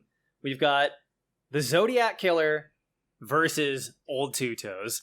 Hey. I had the Zodiac Killer, and if I'm being honest, I'm not really going to be able to do the Zodiac case justice here, but I can kind of I can hit the bullet points. So obviously, very famously unsolved. Also one of the few who used firearms.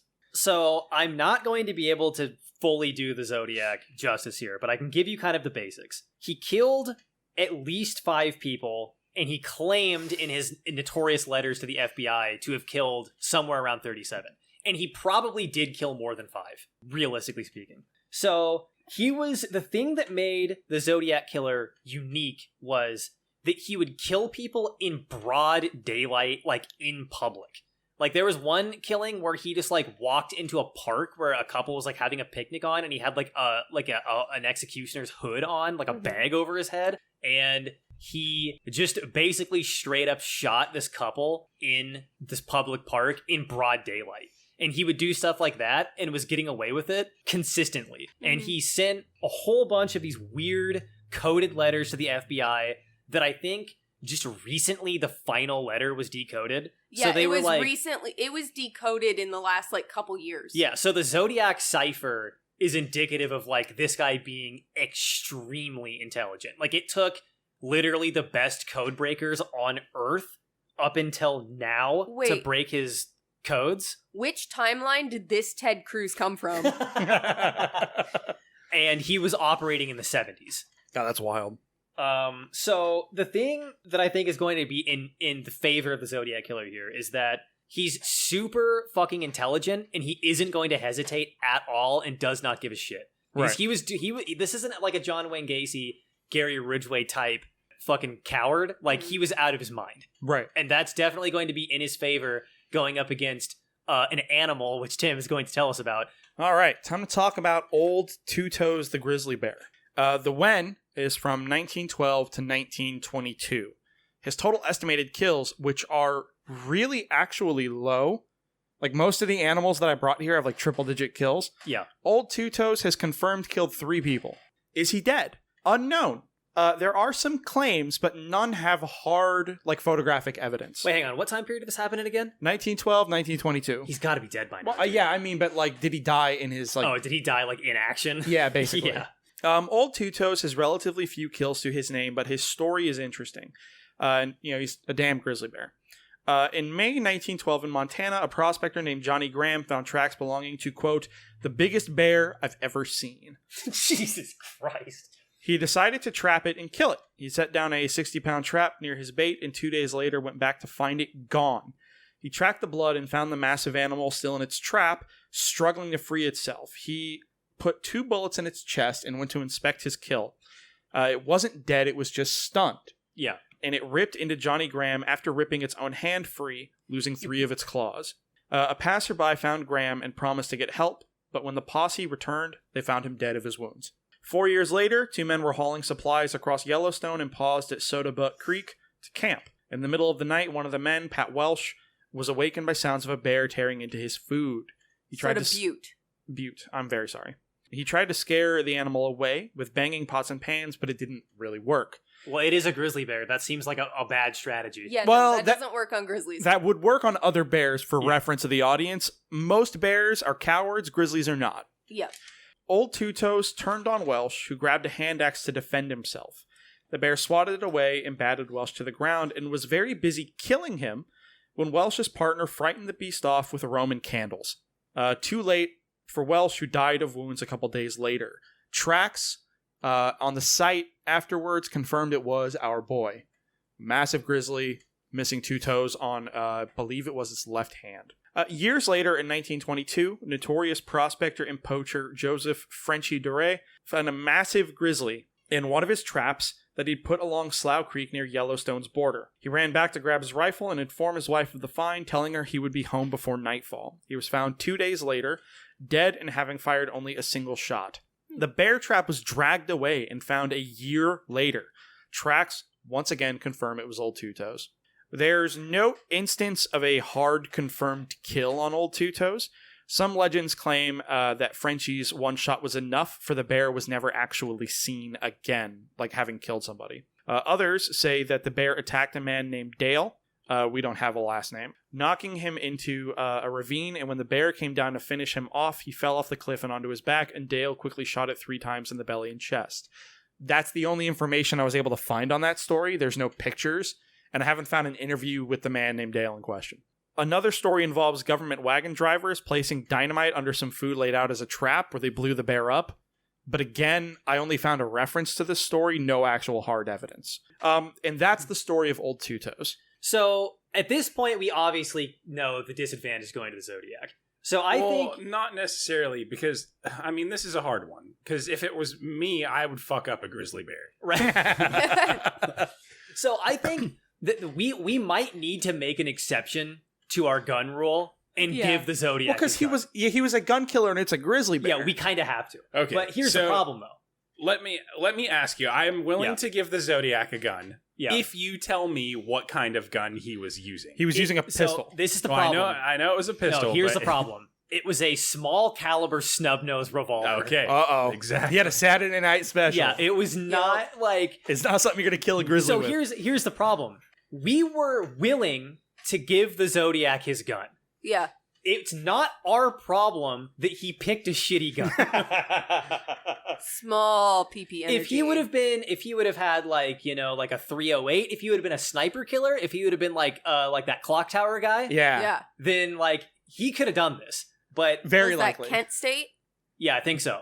But since he fucked up and picked the wrong firearm for the job, I'm voting. He could for have even had a 357 or a 44 Magnum. Right. Like there's revolvers you could have picked that aren't like a 38 special. That's more likely to blow up in your hand. I can't remember if it was a 38 or a 22, but it was like a relatively small caliber, I think. The thing about this that I'm a little concerned about is that as one of the only gun killers on the list, whether we advance him or Old Two Toes, they're both kind of just going to sweep their competition a little bit. Not necessarily. Hang on. There are a couple of other gun killers on here that could potentially handle this. Okay, in that case, I feel comfortable giving it to Two Toes. Yeah, give it to Two Toes. I just want to say that the Zodiac Killer used multiple weapons, and one of them was an M1911A1, which has a small chance of being able to kill a grizzly. Because that's a 45 ACP. That's a 45 ACP. Yeah. It wouldn't have been, like, I would not fucking rely on it myself, but it had a small chance. I don't know. Anytime you're talking about a handgun versus a grizzly,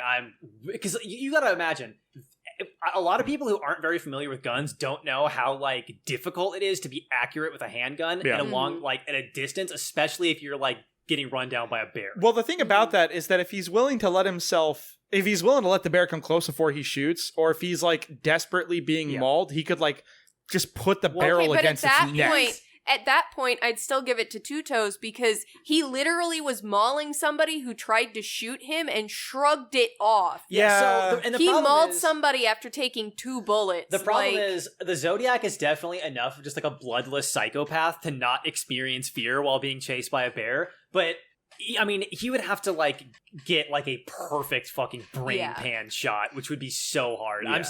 And I think there are some even matchups for the bear on this one, so I think I'm okay with crossing off the Zodiac. And also, the other 2 guns that he was known to or theorized to use, like, was a Browning 9mm high power and a semi-automatic 22. All right, that brings us to round 8, which is going to be a Tim and Jacob round. All right.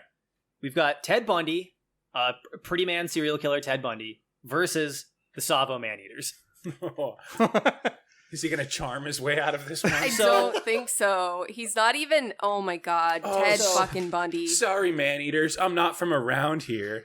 Theodore Robert Bundy is his full name. I wrote it down because I thought it was funny. I don't think he really needs... Like, we don't need to spend a lot of time on Ted Bundy. No. He's very well known. Everybody knows about him. Just get it a little bit out of the way. Confirmed he killed 30 people. Most experts say that it's way more. The high end is estimated to be like 100.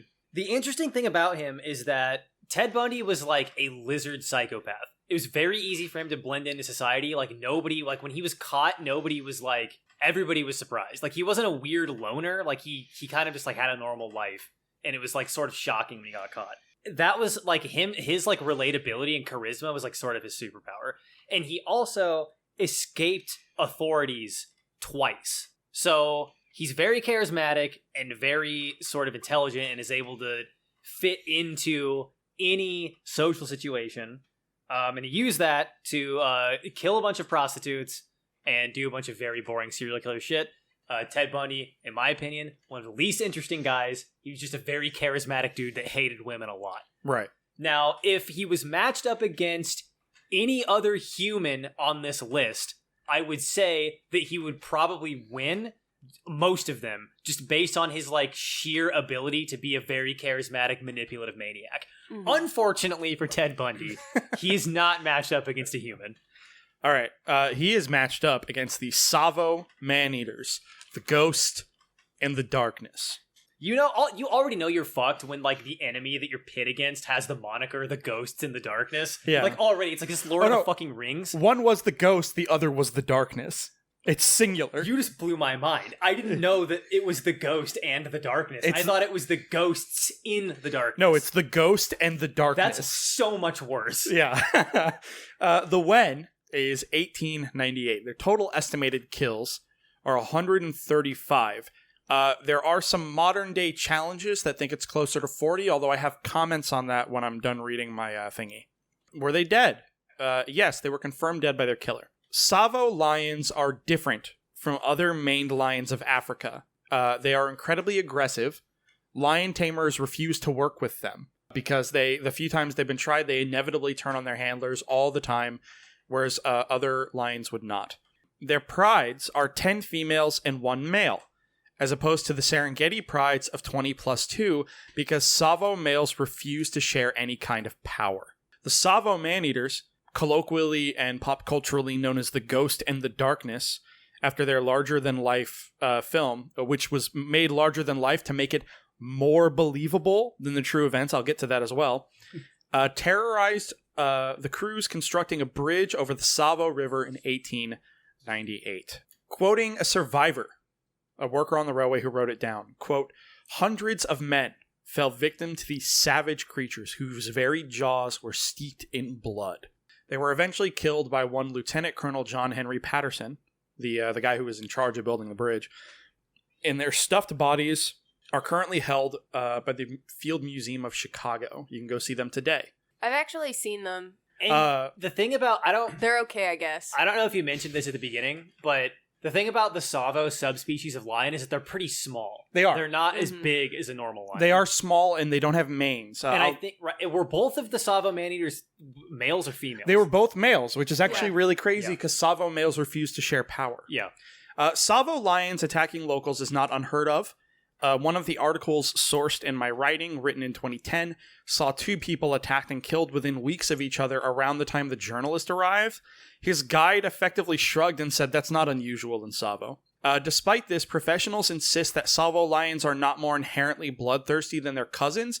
It's just that Tsavo is a hellhole, an insanely hot and brutal place to survive, so targeting the weaker, slower, and more defenseless humans is often easier for the lions. Mm-hmm. Yeah.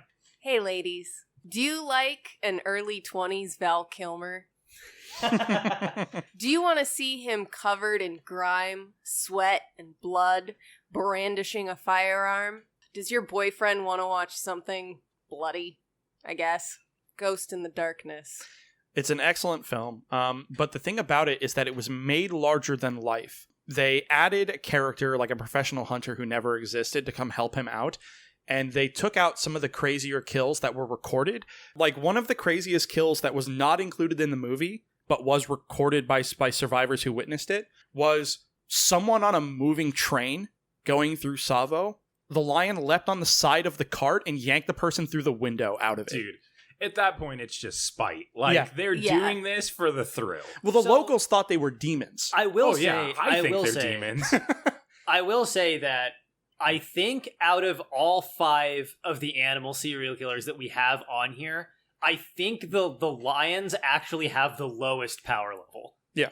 And if they were up against some of the more competent killers, I would say that they would stand a chance at losing. But because Ted Bundy's whole superpower is like social manipulation, which isn't going to work on a lion, I think he loses this one. I want to say I it would not so work on any of the serial killers either. I would social manipulation only works on like normal people. I think it would work. I think it would work on some of the more like lower tier ones, like Gary Ridgway or like John Wayne Gacy, or I think surface level it might work, but in the back of their heads they're like maybe, but like I mean it would work on like Dahmer for sure.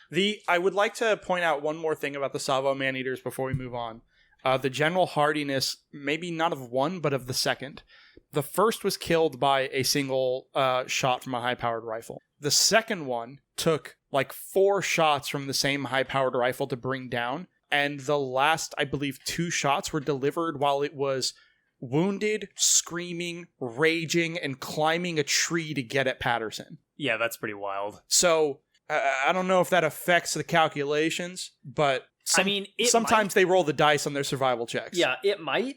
But like I said, Ted Bundy's entire superpower relies on being able to socially manipulate people. Ain't gonna work on lines. Okay, so that round is kind of a layup for the Savo Maneaters, I think. Yes. But this next one is going to be a little bit more interesting. So we're on round 9, and this is a double Amanda round, but I think we should do it anyway because this matchup is interesting. All right, who do we got? This is Ed Kemper versus Dennis Rader. Ooh. And this is the part of the podcast where I get to tell you that if you thought Richard Kuklinski was going to be the biggest freak coming in at 6'5", 300 pounds, I've got Kemper. I've got bad news for you.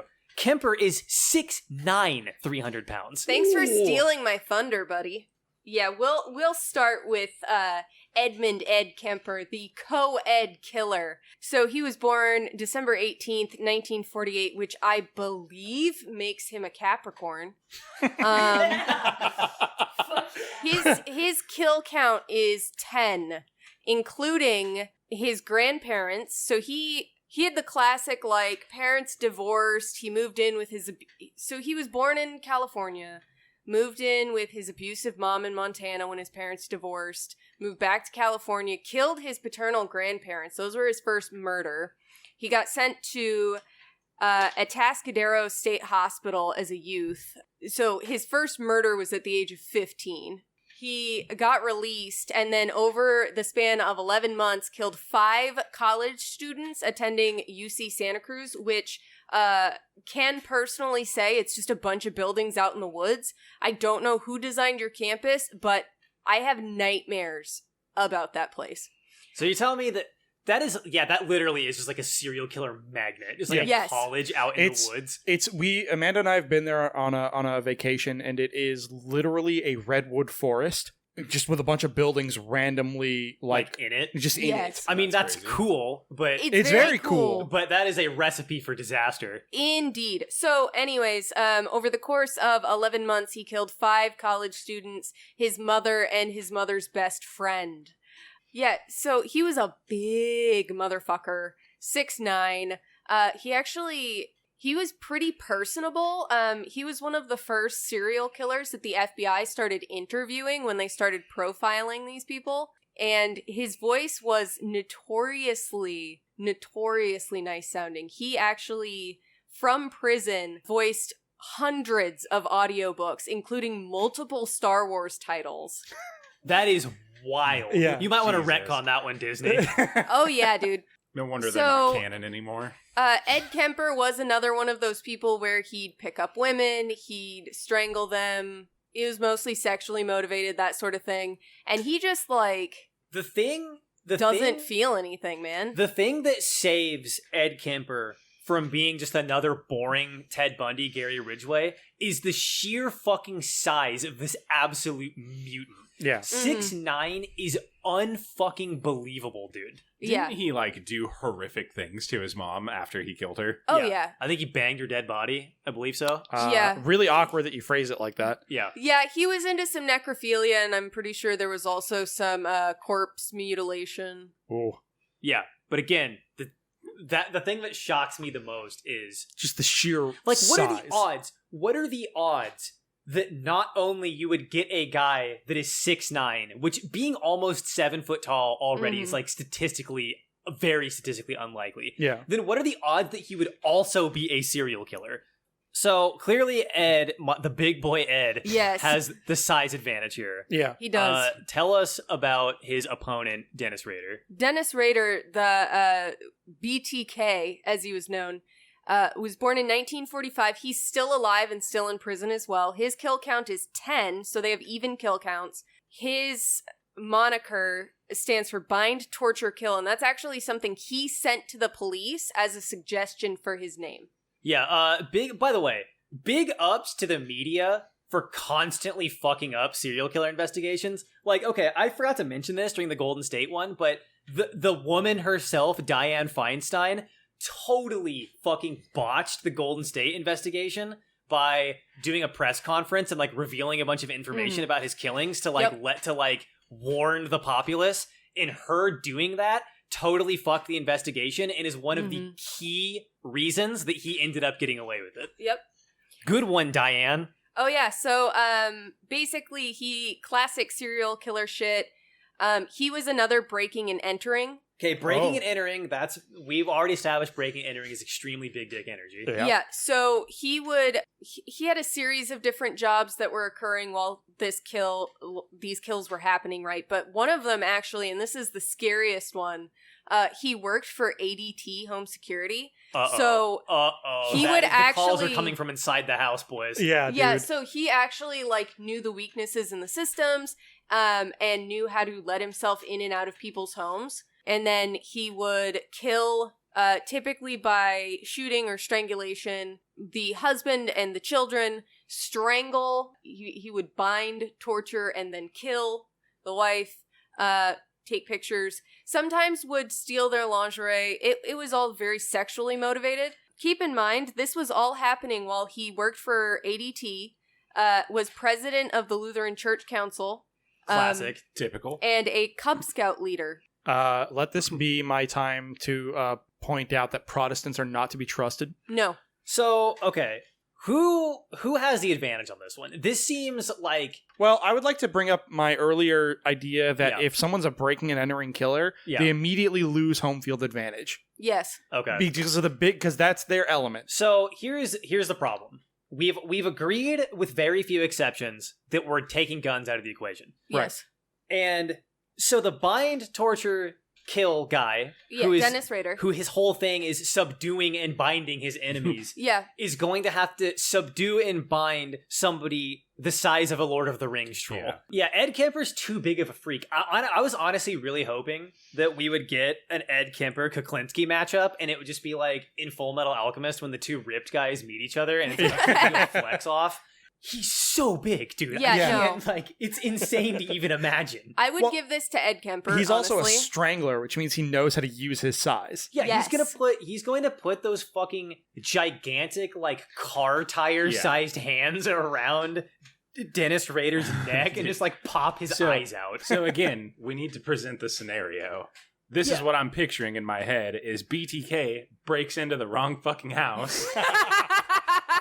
And you came to the wrong neighborhood. In Kemper's sleep, also, he's got his little tiny hands around his neck, and Ed just wakes up and grips the life out of him. Have you ever seen a picture of Dennis Rader? No, I actually don't know what it looks like. Dennis Rader looks like a pudgy bald man. He has the same hairline as my father, but darker hair. No. And the mustache. So he's thumb guy. He's just a thumb guy, my dude. Yeah, I love this scenario where he's on top of Ed Kemper trying to strangle him, and he just wakes up and gets gripped. Fucking. Yeah, this one's going to Ed Kemper. I can't imagine a funnier scenario. Yeah, it's like I'm imagining when you're a little kid and you're roughhousing with your dad, and you're it's like fucking pushing up against a brick wall. That's what it would be like. Easy win. It sucks though because Ed I don't think he would have been a serial killer if the NBA would have just given him a shot. Okay, let me tell you. If the NBA had enforcers like hockey does, Ed Kemper would not have been a serial killer. God, yeah. If NBA teams had if NBA was a full contact sport. Yeah, if basketball was a full contact sport and you just got in the penalty box for a little bit for breaking somebody's kneecap off during a game, Ed Kemper would have been a star athlete. People would not be talking about Larry Bird. Yeah, absolutely. Yeah, Larry Bird would have had those fucking skinny legs snapped right off. If Ed Kemper had been born in Canada instead of California, I'm hearing he would have just played hockey instead of murdering women. Yeah, he would have joined a hockey team and like learned community. He would have like learned the ups. It would have been like one of those heartwarming sports the first movies thing where, he ever cared about was his teammates. Yes. Yeah, it's like, have you ever seen Goon? It would be like Goon, but with an even bigger, more pissed off guy. He'd be like, Ed, like, yo, man, we've been thinking about it, buddy, and we don't think, like, your mom was normal. You shouldn't listen to any of the shit that she's saying, my guy. You want to come out with the team for some brews? Dude, for serious? sure. I've never been invited out before. And he would have just been a huge, famous hockey player. And he leaves the duffel bag at home and goes and hangs out with his friends. One more reason that Canada taking another W over the United States. Yeah, dude. exactly. All right, next round, which I believe is round 11? It's one of them. Yeah, I think it's 11. It's a number. So this is going to be another interesting one. We've got this is a double Jacob round, and I am going to keep it because I think it's a good one. We've got the DC Snipers versus Richard Ramirez. The Night Stalker. So I'm gonna start with Richard Ramirez because I think that he might be the most dangerous guy on this list, maybe even over Kuklinski. Really? Yeah, he's a real maniac. He's definitely, like, one of the scariest if you take out, like, the fucking, like, mythical dudes. If you take out, like, the guys who are borderline paranormal. Yeah. Number one, the Night Stalker was a big break-and-enter guy. And sometimes he would case houses, and sometimes he wouldn't. So there were times where he would just walk in to a random house and roll the dice on like who was in it. God, that's wild. Yeah. That's fucking pure chaos. Like, and the other very insane thing about him. So if you look up his childhood, I could fucking do an entire 2-hour-long podcast about how insane his childhood was. Like, his dad was abusive. He had a crazy fucking cousin or uncle. I can't remember if it was an uncle or a cousin that was a Green Beret in Vietnam who did like real war crimes. We're talking like, just imagine like literally the worst types of war crimes that you could do like on a personal level in Vietnam. I'm not going to get into the details because they're wild, but his cousin was doing that shit. God. And then telling him like stories about them and stuff. So like his childhood was totally telling him stories or bragging about showing him pictures of the stuff. That's next level. Yeah. Fuck, so like this is so chaotic. He might be a Sonic character. And the also, Richard, put down the Chaos Emeralds. He did have an echo of the Ted Bundy thing, where there were women who thought he was the most fucking attractive man on the planet. Maybe when he was younger, yes, but one of the hallmarks of Richard Ramirez is that when he got older and more insane, he stopped taking care of himself and he stopped brushing his teeth, and all of his teeth rotted out, and he had like a haggard, fucking toothless demon grin that was like totally rotted out and fucked up. At that point, I don't know how you could find him attractive, but whatever is your thing, man, I guess.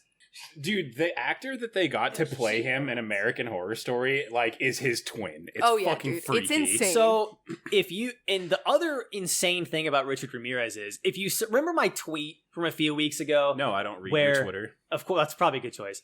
My tweet a few weeks ago where I said, like, imagine thinking that Satanists are a real thing, like a hypothetical person who, like, read the Bible and believes it and decides, like, yeah, I think I'm kind of a devil guy. I'm just going to be the bad guy. Richard Ramirez unironically did that and, like, genuinely was, like, a Bible-believing Satanist. The reason we know that he actually was, like, serious about it and, like, believed in the devil and was trying to do the devil's work, besides the fact that he was, like, constantly making people swear to Satan and shit when he was killing them, is one time he broke into a lady's house and he fucked her up. She did survive, so there's, like, a good ending to the end of this, kind of. Right. So he fucked her up and he was strangling her with a phone cord. And the phone cord, like, broke or something, and, like, some sparks came out of the phone cord, and he thought that that was divine intervention and that Jesus Christ was coming for him, and he fled the scene.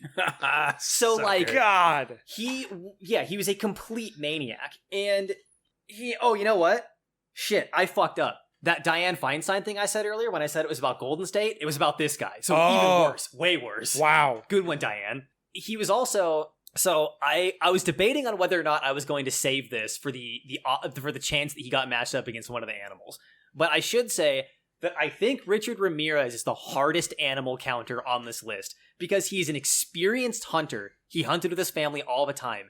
And one of his favorite things to do while hunting was to sneak up on the animal and stab it to death. What the fuck? What? Yeah, so the depiction of him in that season of American Horror Story as like an actual warlock is like barely inaccurate. So the opponent here is the DC Snipers. The DC Snipers were John Allen Muhammad and Lee Boyd.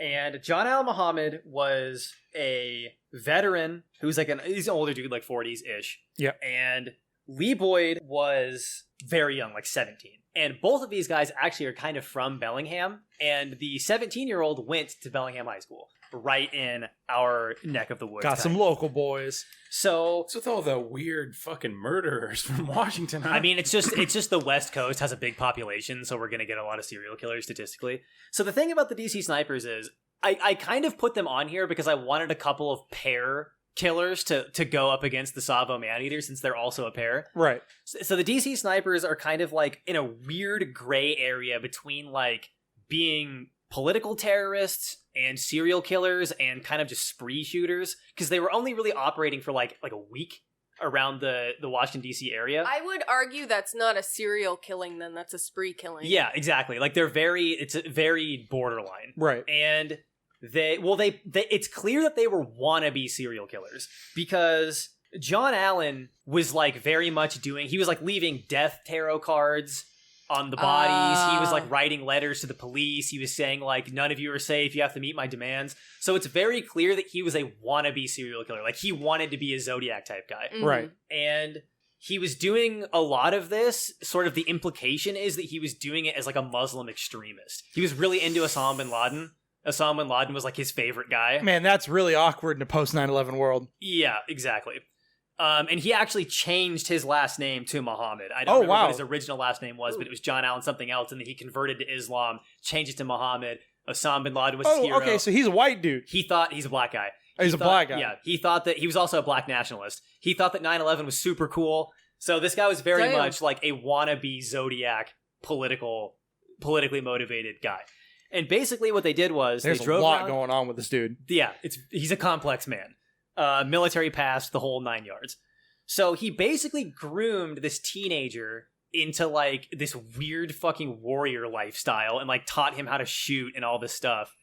And he would drive around and they like modified a car by drilling holes in the back of it so that you could kind of poke the barrel and the scope of the rifle out of the back of the trunk while it was closed and like snipe people.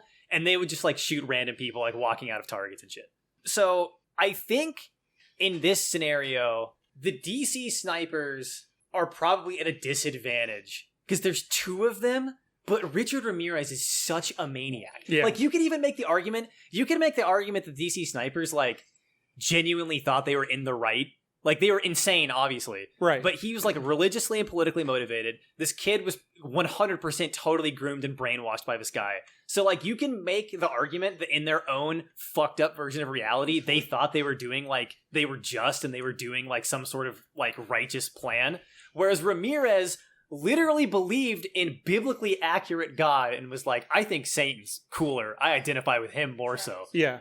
And especially since we're obviously going to fucking not let them just snipe him from a football field away. Yeah. Like, the best case scenario would be for them to, like, team up on him. But the MO of Richard Ramirez was he breaks into a house in the middle of the night, kills the men immediately, and then does whatever he wants with the woman. Were they living together? At times, yes. Then I think it's fair that they're living together when he breaks and enters. Right. No, So we're gonna put a spin on this one. Okay. It's All right. no longer about physical like prowess and who Yeah. can get the drop on who.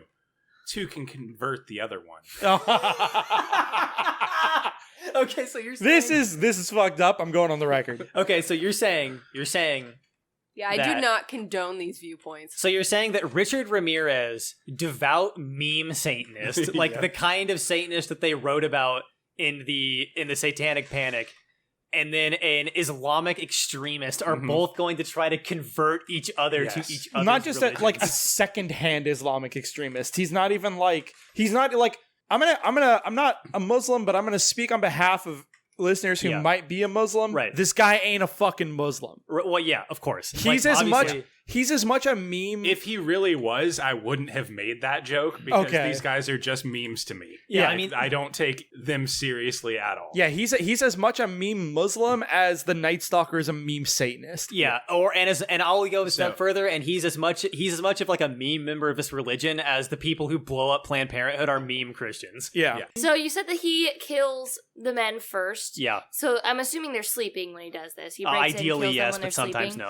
no. So how is he strong though then? Because if they're sleeping, he's just taking out the hardest target first. So he doesn't have to deal with it comes later. from like it's just like the straight maniac energy of walking into literally random houses, like the level of like pure insanity and like confidence that takes. Yeah, because he just rolls the dice. What was I talking about? Them converting each other. Yeah. Right. No, you were talking about them converting each other. No, we were all talking about it. This is the logical place for it to go. I love the idea of this turning into, like, if you guys ever read about that thing where there was two guys who both claimed they were Jesus, and they sat them down at a table as an experiment to see what would happen if they talked, and they were just both really cool dudes and really nice to each other, and were totally fine with each other, both thinking they were Jesus. That's rad. You take away the DC snipers' guns, and they have nothing. Like, what do we like? We give them fucking like a dart gun. Like, I don't think have the guy's got a blow gun hanging out of the back of a fucking panel van. I don't think they have. I don't think they have nothing. One of them is a war veteran, and the other is a 17-year-old kid that he raised as like a weird Spartan. Yeah. Like that's not nothing. Okay, it's not nothing, but I like the act of how they were killing people to make their statement just shows me that the dude was a coward to begin with a brainwashed kid. And here's the thing, though. I would say if somebody breaks into the house of the DC snipers and like they wake up and they're like on alert, that guy's fucked. The problem is Richard Ramirez is like a 99 stealth build, and I think he's getting into the house without them noticing. Point of order. In a lot of cases, people who make politically motivated crimes, their home base or their apartment reinforce it. Do we have any knowledge when they were caught of what their apartment setup was? Did they have any kind of like weird booby traps? Were they like... They were apprehended like easily without any resistance. Really? It was not... It did not end up in like a crazy Waco shootout like you'd imagine that it would. The cops just kind of showed up, and they... The authorities came down on them super fucking hard. Like a whole SWAT team showed up. Right. Yeah. Like they were in it to win. See, that was what I was thinking. And this is, we're talking about right after 9/11, peak war on terror America. Yeah, I'm going to give this to Ramirez, honestly. They were like one phone call short of just like drone striking the house these guys were in, I'm sure. That's fair. So I'll go on record as saying I think the tide against me here, but I'm going to put my vote on the snipers. Yeah, I'm going with Ramirez because, like I said, I think you're right. If it would have been just a guy breaking in, that guy's fucked. But we're talking about a dude who can like fit through a fucking seam in a wall and not make a noise. Right. I think I'm gonna go with Jacob and say I got to give it to Ramirez. I don't think they had what it takes physically between the two of them. Like, just judging by how they chose to kill people and them just giving up, I don't think they were ready for like a physical confrontation with anyone. All right, boys. We're at the final round of the first bracket here. And this is Ed Gein versus the Vasilla Axe Murderer. That's a good name. Actually, you know what? I'll give Amanda a point on this because I just did a 2 first. So you can start out with Ed Gein. All right, Ed Gein, the Mad Butcher or the Plainfield Ghoul? Plainfield, oh my god. That's a good name. Shit. Okay. Yeah. That is such a good name for fucking Ed Gein for reasons that will become very clear very soon. Wait, he's not the other half of the co-ed killers? No, it's co-ed killer, as in he was killing co-eds. I know, I was joking. I made it. It was very funny. No, everyone laughed. Yeah, because there's 2 eds. Get it? Co-eds. Nice. Okay, I get it now. Oh, I get it now. Okay, stop. Okay, so Ed Gein, we have the Mad Butcher, the Plainfield Ghoul.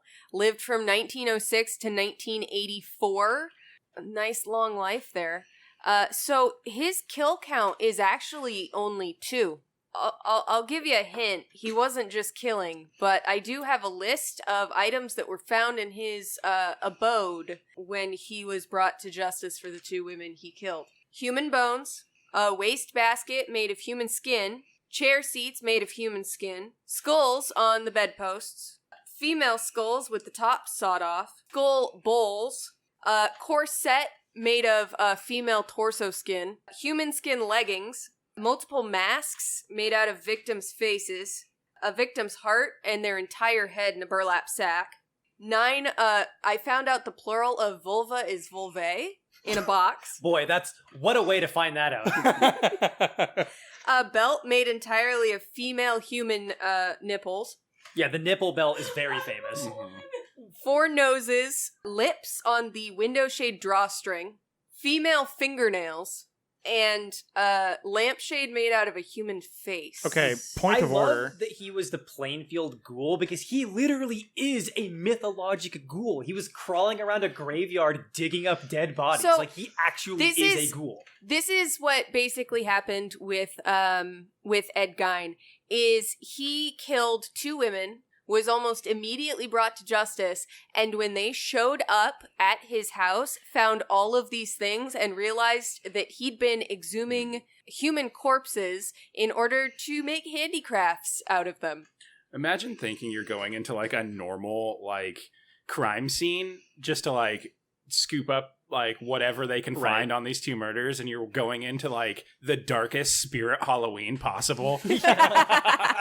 You just you notice that like the lampshade looks a little weird, and like slowly but surely you begin to realize that like 2/3 of the furniture are made out of people. Oh man, this sucks. So what basically, he was found legally insane almost immediately. I wonder why. And was remanded to the state mental hospital for the rest of his life. I believe he died of a heart attack in 1984.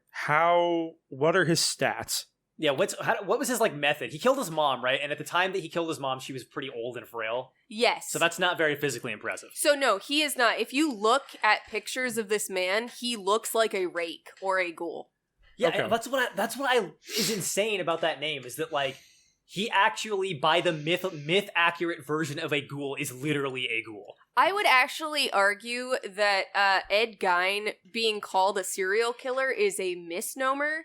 He killed 2 people. He just really, really liked goth home decor. Yeah, he was too far ahead of his time. If he would have waited, he should have just waited for reproduction human lampshades to get really good. Yeah, exactly. So right now in my house, I have 1, 2, 3 human skeletons, not real, and also a skeleton dog.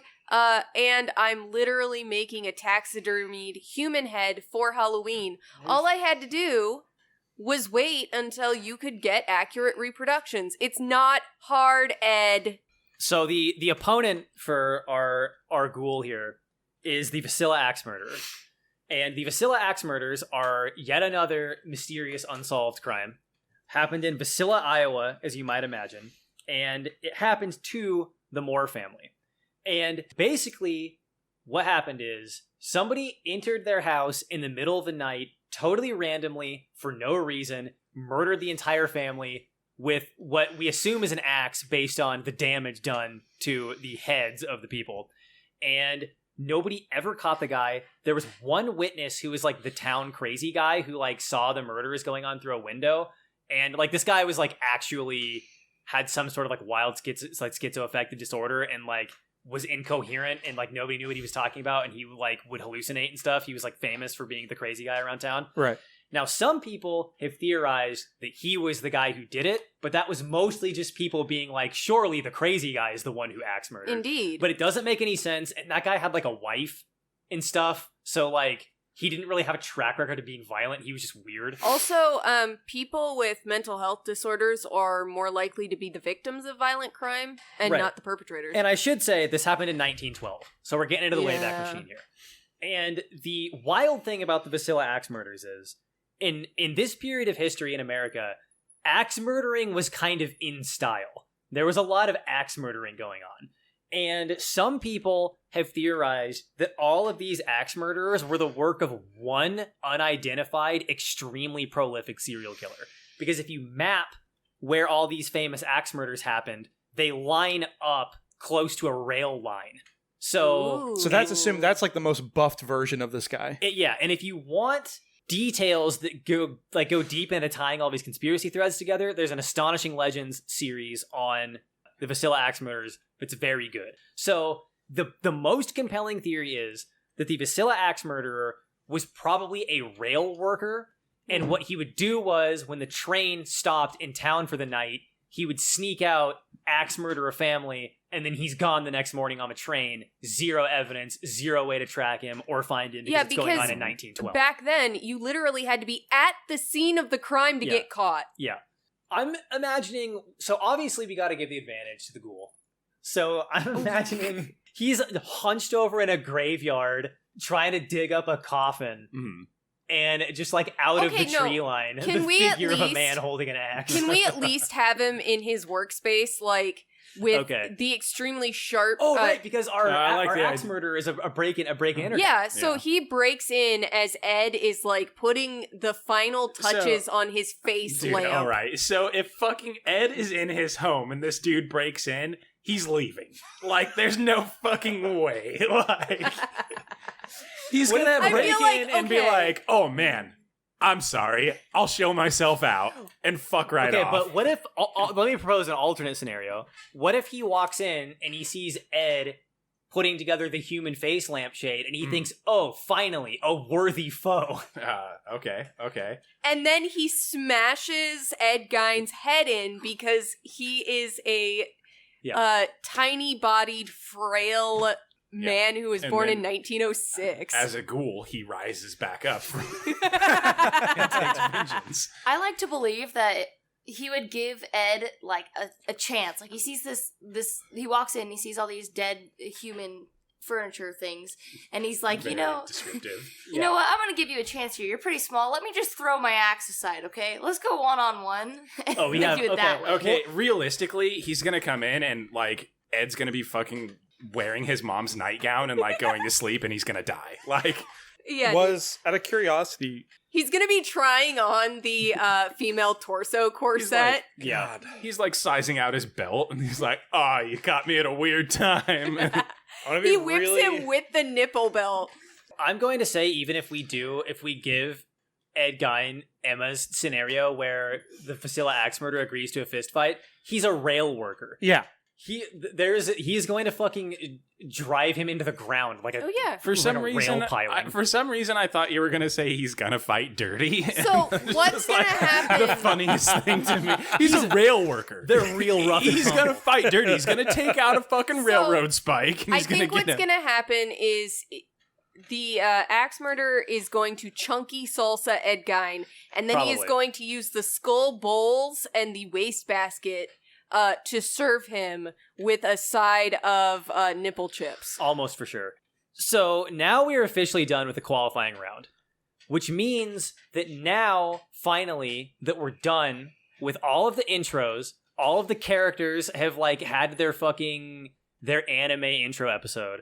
We can move on to sort of a lightning round of just hypothetical scenarios of maniacs mud wrestling each other. The tournament arc! Yeah, now we are officially tournament arc hours now. Right. So the way this bracket broke down, the first, I don't know what to call this round, but the first of our sort of lightning round here, we've got Jack the Ripper versus the Hinterkaifeck Killer.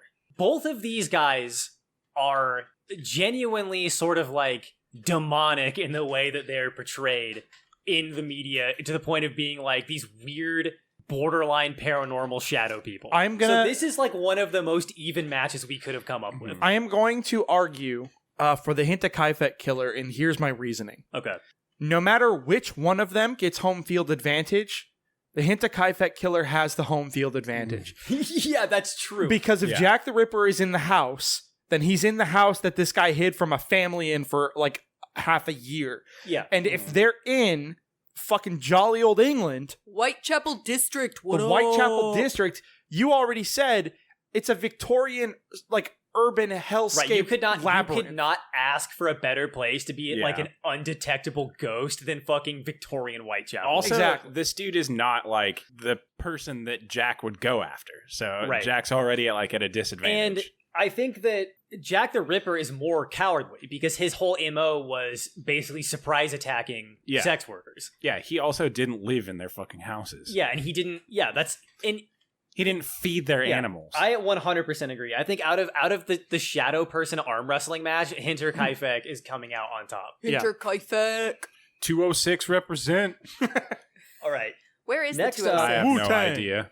The next round in this sort of like lightning portion of the podcast, we've got the Champawat Tiger versus Old Two Toes, which is the first animal matchup of the night. So now the debate becomes who wins between a grizzly bear and a tiger, basically. The grizzly is gonna fucking swat a tiger in half. Like, there's no way. Even if the tiger had, like, the advantage, how is it going to, like, get a kill shot on a grizzly?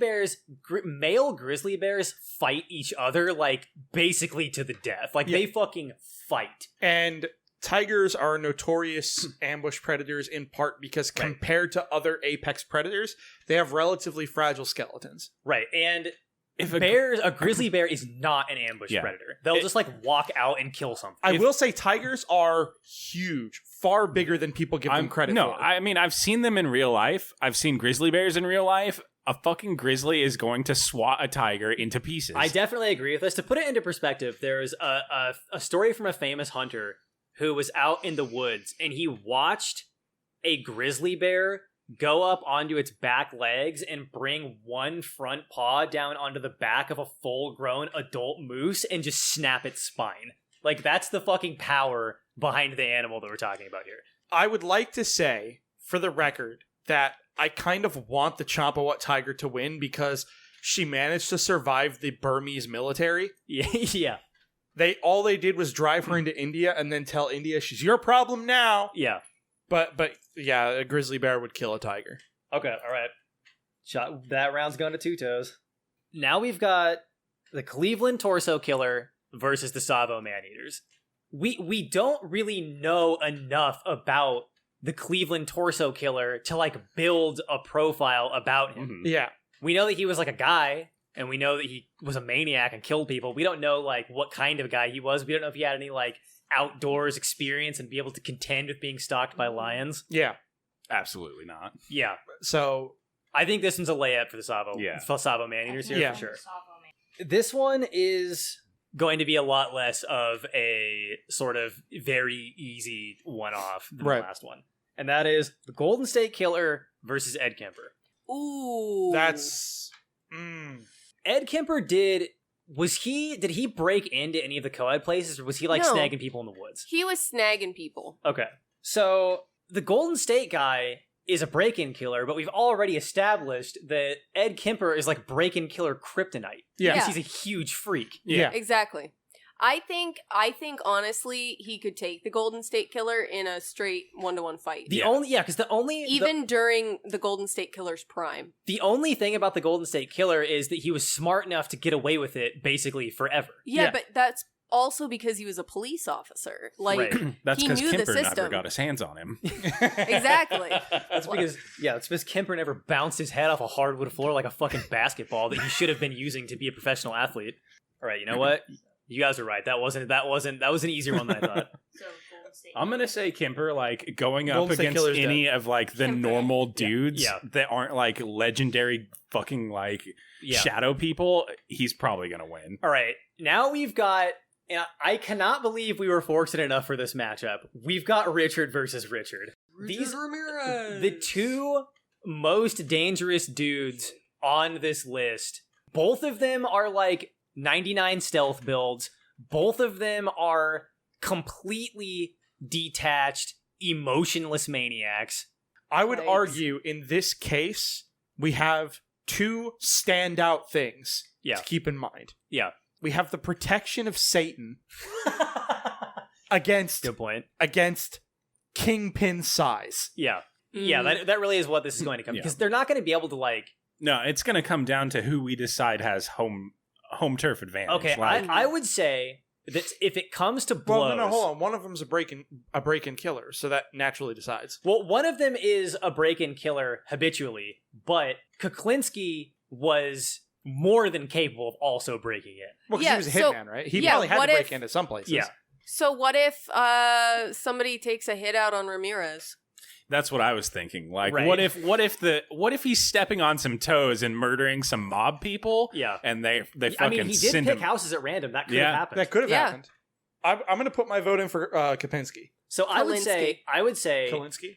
it kind of depends. It really does depend on who we're going to decide has the advantage here. Because if we decide that Ramirez has disadvantage, he's going to be able to stealth kill Kuklinski. So hold on. I'm going to say after him. Ramirez loses this one Yep. because he's going to try and fuck with him. Like, that's his whole thing. And the second you're not just going in and killing him, you're pretty much dead. Yeah, like- if you're a guy and you got to go after Kuklinski, there's no toying. You have to John Wick his ass. Yeah, if you try to like stab Kuklinski in the gut and make him swear to Satan, he's going to turn you inside out. Yeah. Oh, yeah, exactly. for sure. Absolutely. All right. Now we've got the Beast of Godavois. Did I say it right? Gevaudan. Gevaudan. Gevaudan.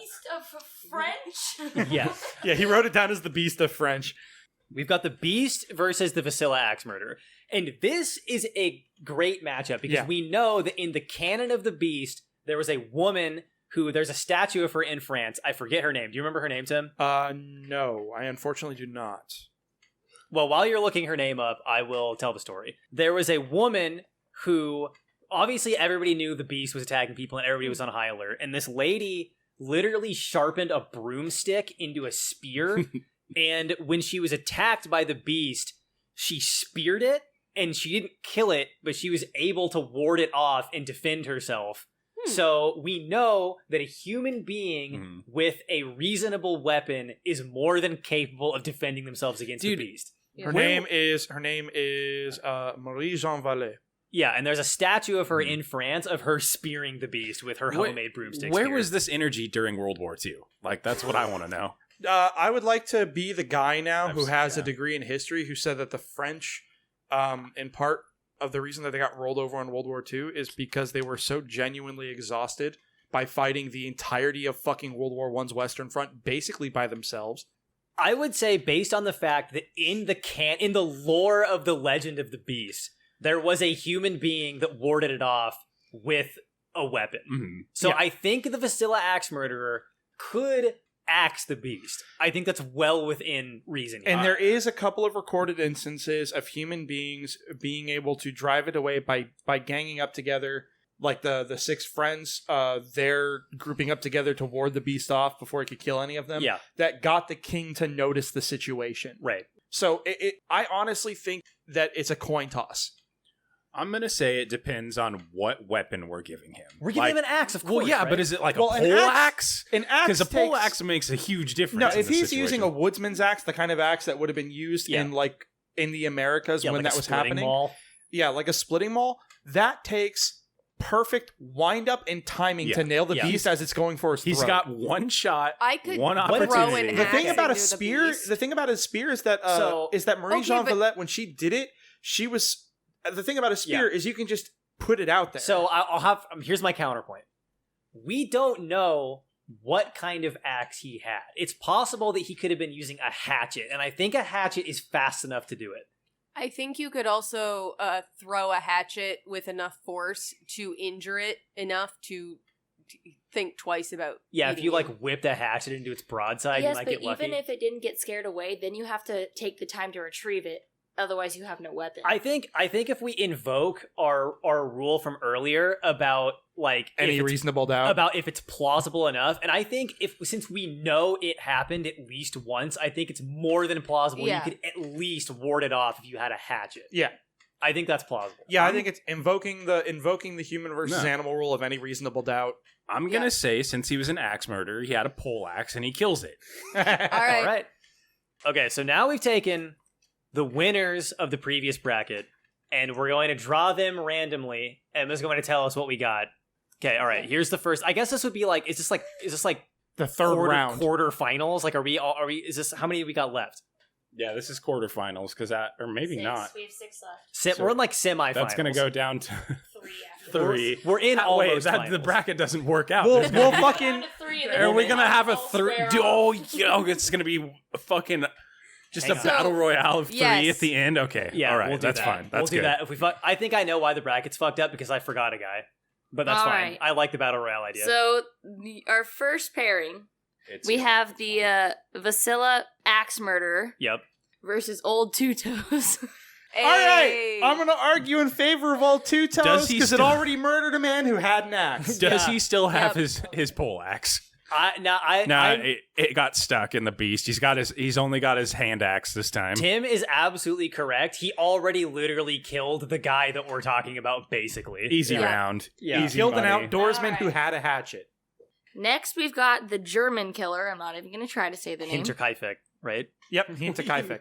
And Richard Kuklinski.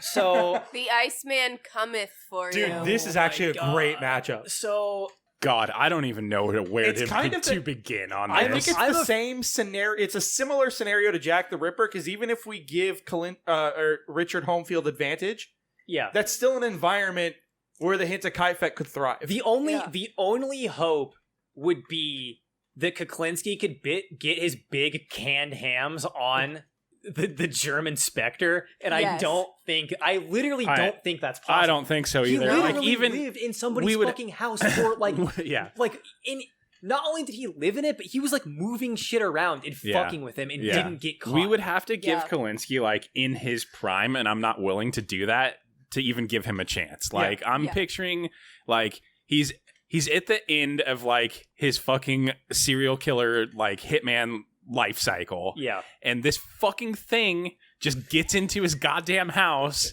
and that's the last we ever hear of him. Yeah, it would be Richard Kuklinski notices that a mug fell off the fucking middle of the table, and he's like, well, that's weird. I don't think I put him next to the edge. And then the next day he wakes up dead. Yeah.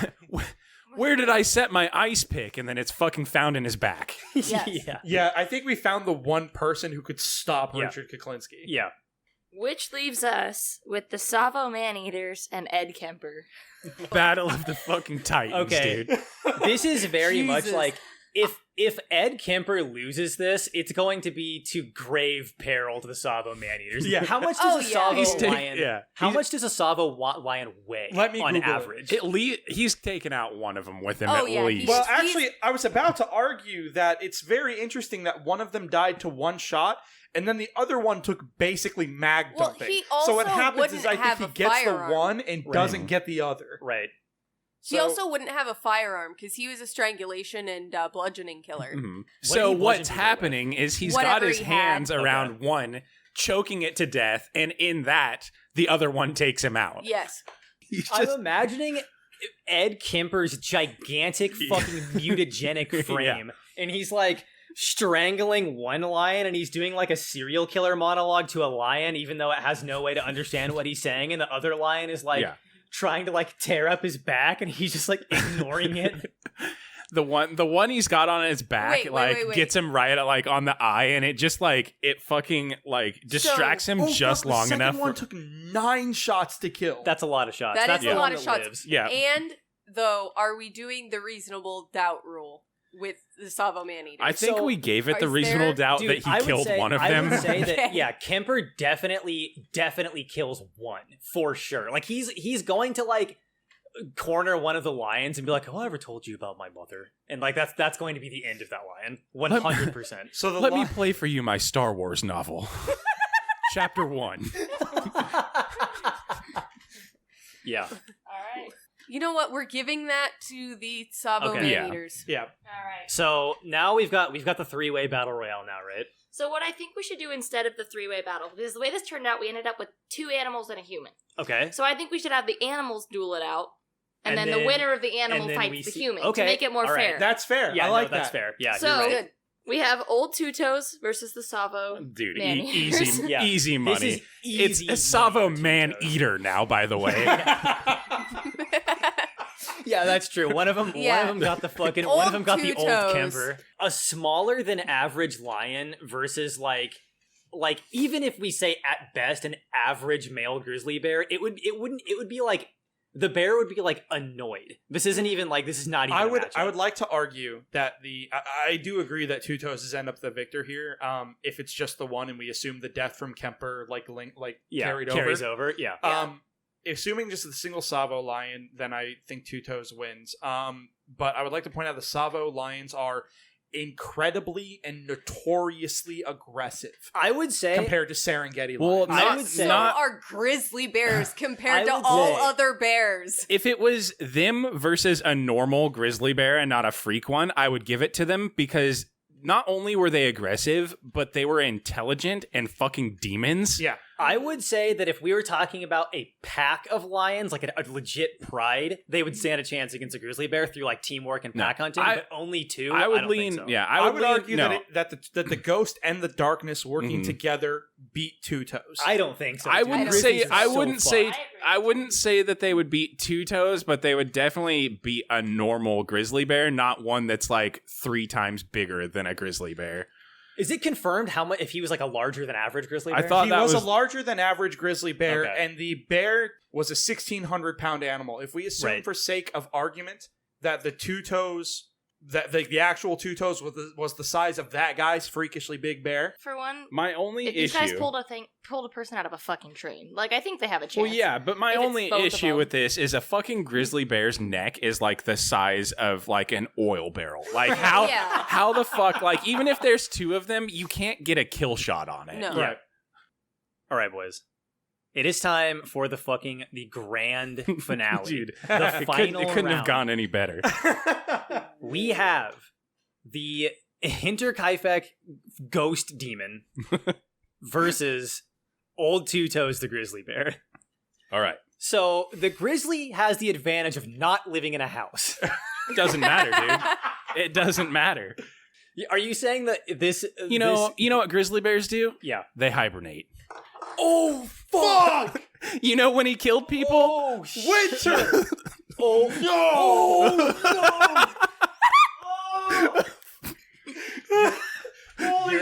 you are absolutely right.